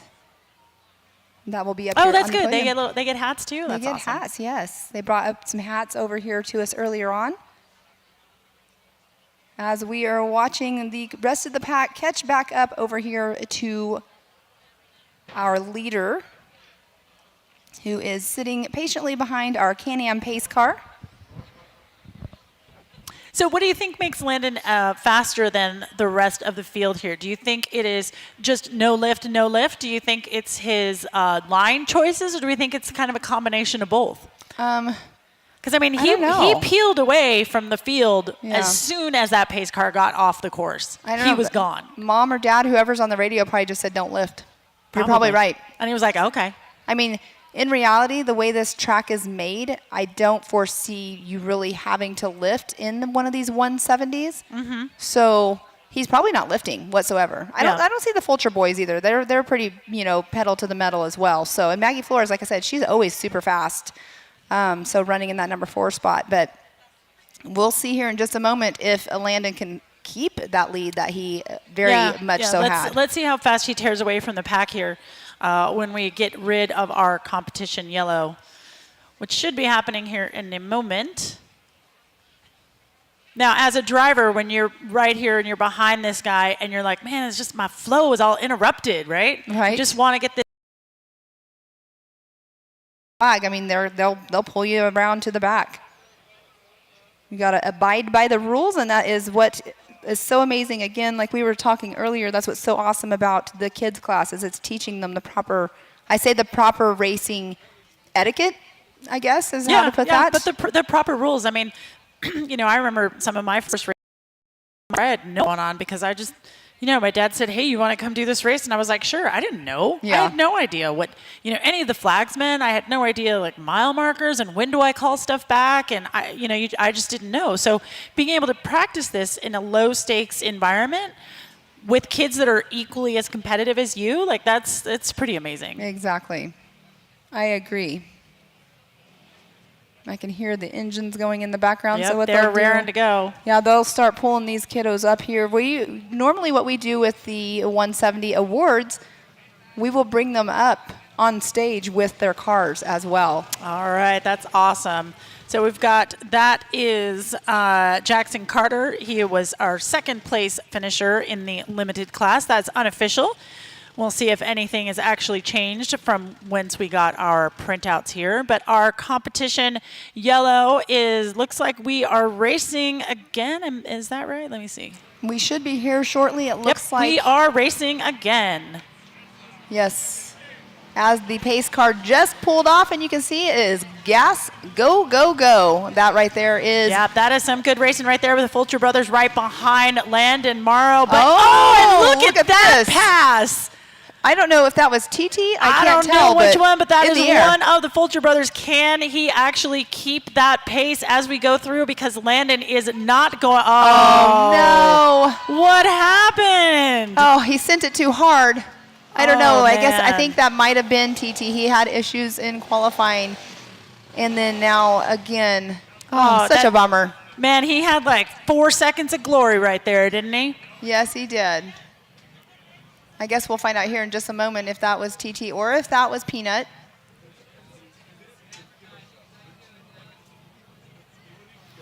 As he makes his way through that arch bypass there. Looking pretty good going around these turns. He's going to come in and get his next lap. We'll see what his fast time is. That was a pretty quick lap for old Landon. Yeah, it was for sure. And you could see he got a little wide there on that last turn that we were watching him on. Yep, that was his fastest lap so far at 109.68. And it looks like that was TT that took that had that pass and then lost it because he is certainly dropping down. Peanut is still in second place, but that moves Maggie Flores up to a current third place. Yes, exactly. Engage in that fourth position and Dalton in fifth. But yeah, such a bummer. You know, what happens with these little cars so much, especially when they're in the modified classes, their chains are sometimes an issue. So it could be just as simple as he lost his chain. Like, I mean, it happens all the time in this class. Again, it's a modified car. I mean, they're pushing these tiny cars to their limits. Yeah. And then, you know, we saw him do that right after a jump. So that could also be, you know, take off the jump and the compression could have broke the chain. Right. So it's a chain drive. It's not a belt. Correct. It's a chain. Correct. Okay. Well, Yeah. it has been Landon's race so far. We've got 8 laps of racing here. We are going for 12, and he is looking good, getting that rear to swing out just a little bit as he gets around that turn, probably counter steering within an inch of his life. And a new fastest lap for Landon Morrow there at 108.810. So he's getting a little bit quicker as he goes along, and look at that. He has just pulled away from the field. So he has now surpassed his fastest lap in qualifying. Oh, wow. Okay, good for him. Good for him. Yeah, he was a 108.836, so not by much, but he has. So Peanut looks to be about 14 seconds away from first place, and Maggie is 6 seconds away from second place and 20 seconds away from first. So Peanut and Maggie, it looks like everybody's just going to have to keep on their pace right now, although Gage is pretty close to Maggie there. He was only about 2 seconds slower out of third place. So Maggie's got to put in some work there. It would be interesting to see them on the race course. We're following, obviously, our leader right now, but to see actually where our second, third, and fourth racers are actually running. Yeah, physically. Yeah. Yes, physically, because, I mean, obviously that Landon is taken away. He's running with it right now. So the race between second, third, and fourth is where it's at, actually, and fifth as well. So it'd be very interesting to see where they're at and how close together they are physically on race course. Right, right. And that was just now Peanut Fulcher that we saw for just a split second in the background. Well, Landon's parents have got to be pretty proud of him. He's going to have some great stories to tell all of his friends when he gets back to school. Peanut is now crossing the line. He has done 10 laps. He's on his number 11 lap. And Maggie has gained a little bit of time, but she's lost a little bit of time to Gage in that fourth place. So Gage is just a second out of third place right now. Well, so really breathing on Maggie's heels. Yes, and if you look at the last lap time for Maggie and Gage, Maggie's last lap was a 1:18.417, where Gage was a 1:17.603. Right. Yeah, so it looks like our race right now is between third and fourth. They're going for that last podium spot. Hey, man, you know what? Podium's a podium. Exactly, a podium's a podium. 100% correct on that. Maggie Flores right now, she went through again, let's see, well, 1:18.417. But Landon Morrow sitting out in that number 1 spot, not even looking back, took the whole shot and has been in first position from the green flag dropping. And what a feeling that must be, you know, to know that you've been leading the field for the entire race. Yeah. That's pretty cool. All right, and Peanut is now up here. He's just crossed up, gotten through the timing thing.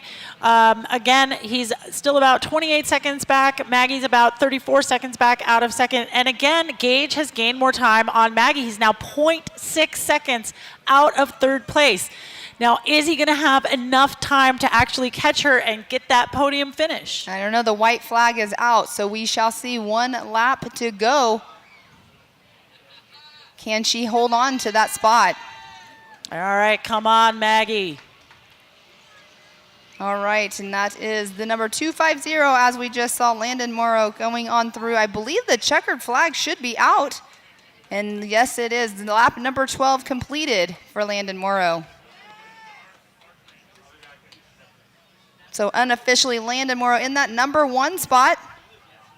17 minutes and 35.945 seconds for Landon. So a really great race there we're looking to see Peanut cross the line in unofficial second place, and then we're hoping for Maggie Flores to hold on to her third place finish, but we will not know until they cross that finish line. All right, so there we go. Peanut Fulcher with a time of 18 minutes, 9.323 seconds. Oh, and Maggie holds on to her third place, but man, that was close. Maggie Yes. takes a third place with 18 minutes, 17.516 seconds, and Gage comes in at 18 minutes, 17.594 seconds. You guys, that is like a 0.08 seconds. That's So crazy. close. So very close. So close. That's just some awesome racing. So, really glad that Gage was in there hustling, giving Maggie a run for her money there, but she hangs on to that third place. Dalton Beck is going to be bringing up the field here with a time of 18 minutes, 58.277 seconds. And then TT, of course, had those problems earlier. He was only able to get 7 laps in. Yes, and unfortunate for TT. He came back strong, and we thought that he was going to be out in front there for just a little bit. He was for a second, but we'll find out here in just a little bit. Yeah, but you know what? He took a risk, right? He And did. that's what racing is you have to take those thoughtful risks. I think that was a good risk to take. Yeah, and exactly. it paid off. It paid off for about 4 seconds, like I said, 4 seconds of Yeah. glory. But that's racing, right? You Yes. have great days and you have bad days. And it's too bad for TT that today was not one of those great races. Great day for Landon, really good day for Peanut and Maggie as well here in the modified class. And of course, a great day for all of our kids here racing at the 2025 King of the Hammers Kids 170 short course race. We're going to be doing our podium finishes here, so please everybody stick around. We're just going to get off of these headsets and go onto our regular mics, so please stay tuned.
All right, we are here with our limited class for our award ceremony out here at the 2025 KOH Kids class. I am here with third place Dylan Lamosas, right? Yes.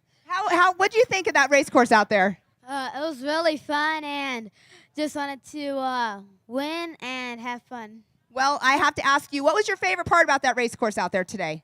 My favorite part was my spotter. My favorite part was the turns. They were really nice. So I did 2 wheels sometimes, and it was really fun. So you were actually kind of riding a bicycle in a sense out there on some of the turns. Yes, pretty much. So did you ever lift, or were you pedaled down the whole entire time? Did you use your brakes? Mostly gas, not too much brakes, but I did use brakes sometimes. Well, I do know that, these cars, you don't really have to push the brakes on it very often, do you? Yeah, you did not. You do not. So I want to know, I know you have a whole entire crew of people out here. Who all would you like to thank for getting you out here this weekend to the 2025 King of the Hammers? I'd like to thank Sylvania Off-Road for making this happen, and my dad for making my car, my mom, my brother that's in Mexico, my other brother for being my spotter, and this car for making me win. Awesome. Are you ready to go do it all over again? Yes. All right. Well, hopefully we see you back here in the 2026 King of the Hammers. Congratulations, Dylan. Yeah. Will you get the third place trophy? Thank you. All right, Jackson Cotter, you're up here in this number 2 spot. Your car's still really, really clean out there, but I know you hastened down Brixton right there, but did you have fun out there? I did. You did. So I'm going to ask you, okay, so I was just asking Dylan about the race course. Did you lift it all on the course, or were you just pedal down the whole time? Some spots I wasn't pedal to the metal, but most of it, yeah. You're getting a new hat put on your head. Oh. All right. So let me ask you, what was your thoughts on the race course in general? Did you have fun on that course? Yeah. Yeah. All right. So I know it takes a whole bunch of people to get you out here. Who all would you like to thank? My mom, my dad, my sister, John from IMG Motorsports, Gates Belts, and all the Carters for helping me out.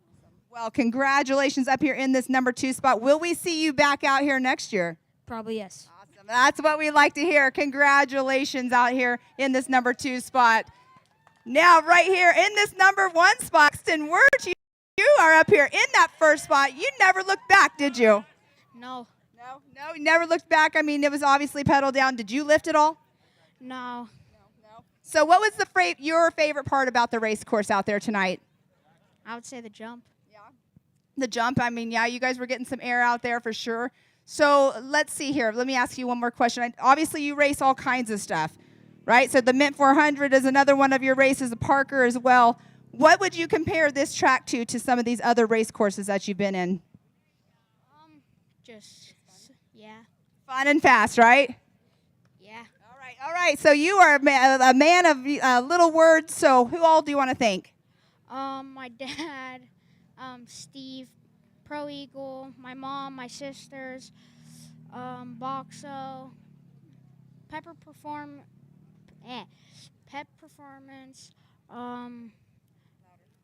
Clean Freak. He's got a lot of sponsors on there, doesn't he? Car One, VP, and Grandpa. All right. Well, congratulations, Brixton, in this number 1 spot. You guys, let's give it up for our limited class, Brixton Works, Jackson Cotter, and Dylan Lamoso. You guys, they're going to get sticky. They get to do the apple cider like we let all the adults do the champagne. Don't forget this. You guys are going to shake this up. But you're going to set your trophies down and then shake it up after a photo.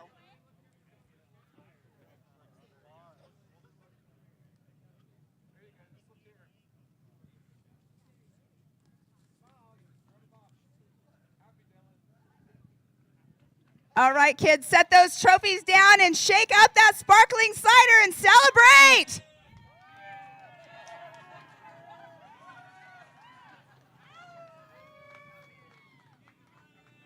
I like to say that we're the fun race ants. We let them get all sticky and then send them home to mom and dad. All right, congratulations, kiddos.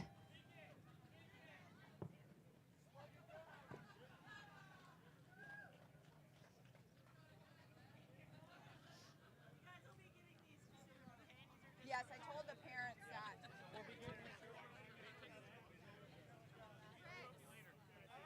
Did you guys all get your pictures?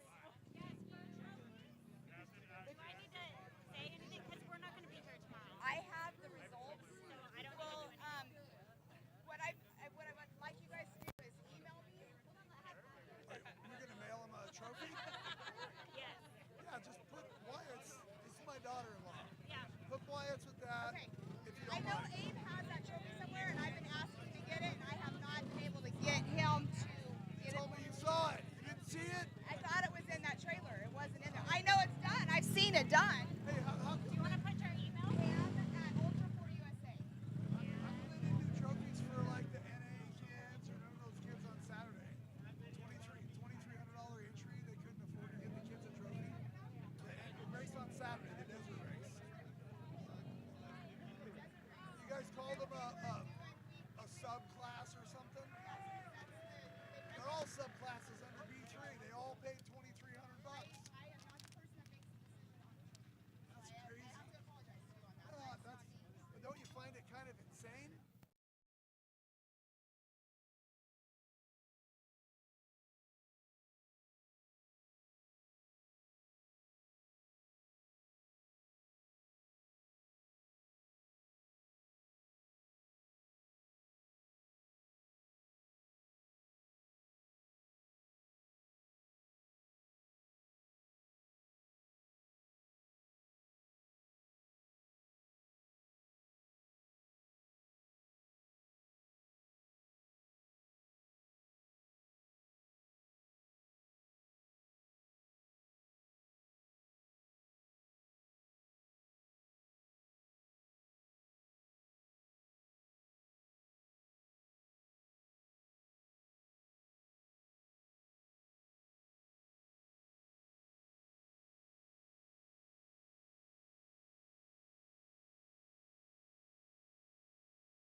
Okay, now we're here with our stock 170 class. Eli Robbins, you're in that number 3 spot. How you feeling right now? I'm just glad to be in the podium. Yeah, I mean, that's awesome. I mean, you were doing a great job out there.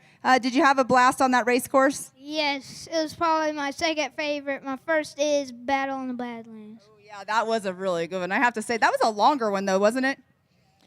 Yes, but that drop was my favorite. Yeah, that definitely that was a good course. But out here at King of the Hammers, I mean, you can't beat racing out here at King of the Hammers. Yep. Yep, I like it. I know you get to watch your dad race on Thursday, on Thursday and on Saturday as well. So, are you having so much fun in this 170 class, and eventually you want to move on up into those bigger cars? Yes. What do you and your dad already talk about that? Oh, not yet. Not yet, or yeah? No, not yet. Well, here we are, though, up here in this number 3 spot. Eli, who helps you get out here to the racetracks? Vision Wheels, Optima Battery, Super ATV. Let me think. I lost my spot.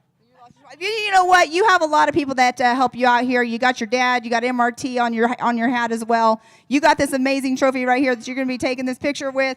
But Eli Robbins, congratulations in that number 3 spot out here for the 2025 King of the Hammers. Okay. All right, in this number 2 spot, Hunter Valdez up here in the second position. You were on it out there having a blast, weren't you? Yeah. You have an amazing smile on your face as well. I'm very excited. Yeah. So was that course a fun one for you out there? It was. Yeah. You sound like you're ready to be done and tired and go home and go to bed, huh? Yeah. All right, I know it takes a whole army of people to get you out here, so who all would you like to thank for getting you up here on this podium out here for King of the Hammers? I'd like to thank North-South Machinery, Off-Road Vixens, BC Goggles, or Eyewear, Altering Concepts, and Radflow. Well, Hunter, congratulations again in this number 2 spot. You looked amazing out there. I know Emmy and I are both real big advocates of the young ladies coming up in the sport, so congratulations. Thank you. All right.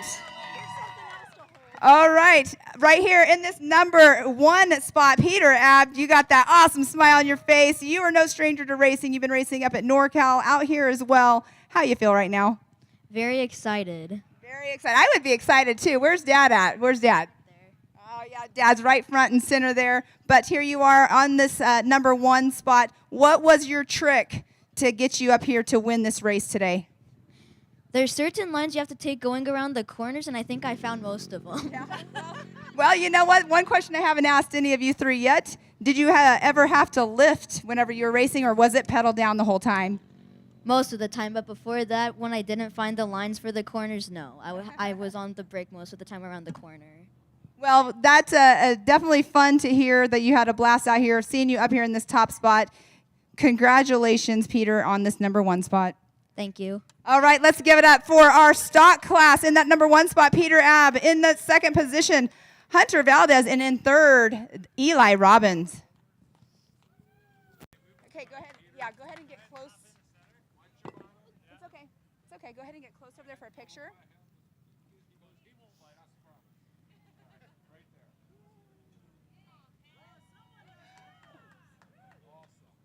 All right. All right, we're going to let these kiddos set their trophies down on the ground and shake up their sparkling cider.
All right, we are here for our last award ceremony for our 170 class for the evening for our 2025 King of the Hammers KOH Kids class. Maggie Flores, you are up here in this number 3 spot. Maggie, you were doing an amazing job out there. It looked like you were having a blast. So give me a little bit of a rundown of what you thought of that race course out there tonight. I liked it, but in some corners it was kind of hard to turn. So being hard to turn, was it because it was getting like really sandy feeling outside? Yes. Okay, so that definitely was something that we were wondering on the live show what was going on with it. By the way, you had lots of people chiming in on the live feed, cheering you on, which is awesome to see. But being a young lady out here racing out here at King of the Hammers, having a blast out there, I know it takes a whole army of people. Who do you want to thank? My mom, my dad, Olympia Drywall, Jerry Cotter, Cotter Boys Racing, Gates Belts, PCI Radios, and George for helping me with the radio, and George Sr. for helping to my car. Well, you did an amazing job out there. It's good to see you up here on the podium, out here racing at the 2025 King of the Hammers. Hopefully we see you next time. Yes. All right. Right on over here to the 180 of Peanut Fulcher. You were out there running in that number 2 spot, trying to chase down that number 1 spot the whole entire time. Your brother actually passed you at one point. I know you have a little brother rivalry, right? A little bit. Little bit. No. So what'd you think of the course out there this year? Oh, it was great. I loved it. Game changer. Yeah. Were you ready to do a few more laps? A little bit. Just want to keep the car together. Well, you did. You kept the car together. You did a great job. I have to ask you really quick. I asked your dad on a text, but we didn't have service. Are you racing in the 1000 on Thursday? Yes, ma'am. I thought so. So you're getting lots of seat time. So this kiddo right here going to be stepping up in the game. But I know it takes a whole army of people to get you out here, Peanut. Who would you like to thank? First, I want to thank my mom, my dad, God, Evolution Power Sport, High Lifter, Performances, CT Raceworks, High Lifter, Carolina Custom ATV, Deep Creek ATV Park, Dirty Stripper Chemicals, PCF, KMC Wheels, Elite, and Fuel Wheels. Well, and KMC Wheels and EFX Tires. Awesome. Well, congratulations, Peanut Fulcher, up here in this number 2 spot. I know that you're going to be one to reckon with, so congratulations. Thank you. All right, over here in this number 1 spot, Landon Morrow, you took the green flag and you never looked back. You led the whole entire race from green to checkers. How'd you do it? I just, on the start, I pushed hard, and then after the first couple of laps, I had a big enough lead, so I just tried to slow down so I could keep the car together. Well, you did an amazing job out there. I mean, you had a pass there for just a split second, but then issues happen and everything. But you're up here in this number 1 spot. And what was your favorite part about that race course? I liked the little whenever you go in between the jump and stuff. Okay. Oh, through the gap jump? Yeah. Yeah, that looks like a pretty fun spot right there. But I know that you're ready to shake that up, and I don't want you to do that till I walk away. But who helps you get out here to the race course? I'd like to thank my mom, my dad, my grandma and grandpa, my sister, Lamosis Racing for building my motor, A-Racer, PP Performance for tuning my car, Anti-Gravity Batteries, Sprocket Specialists, and King and the Hammers for putting on this event. Awesome. Well, congratulations to you. Let's give it up for our modified class for our 2025 KOH Kids 170. Landon Morrow in that number 1 spot. Peanut Fulcher in second. Maggie Flores in that 3rd spot. These kiddos are going to finish celebrating with their sparkling cider, get their photos. But you guys, thank you so much for sticking around and supporting all of our future of the sport. We greatly appreciate it. We know that they greatly appreciate it. So until 2026, we'll see you next time.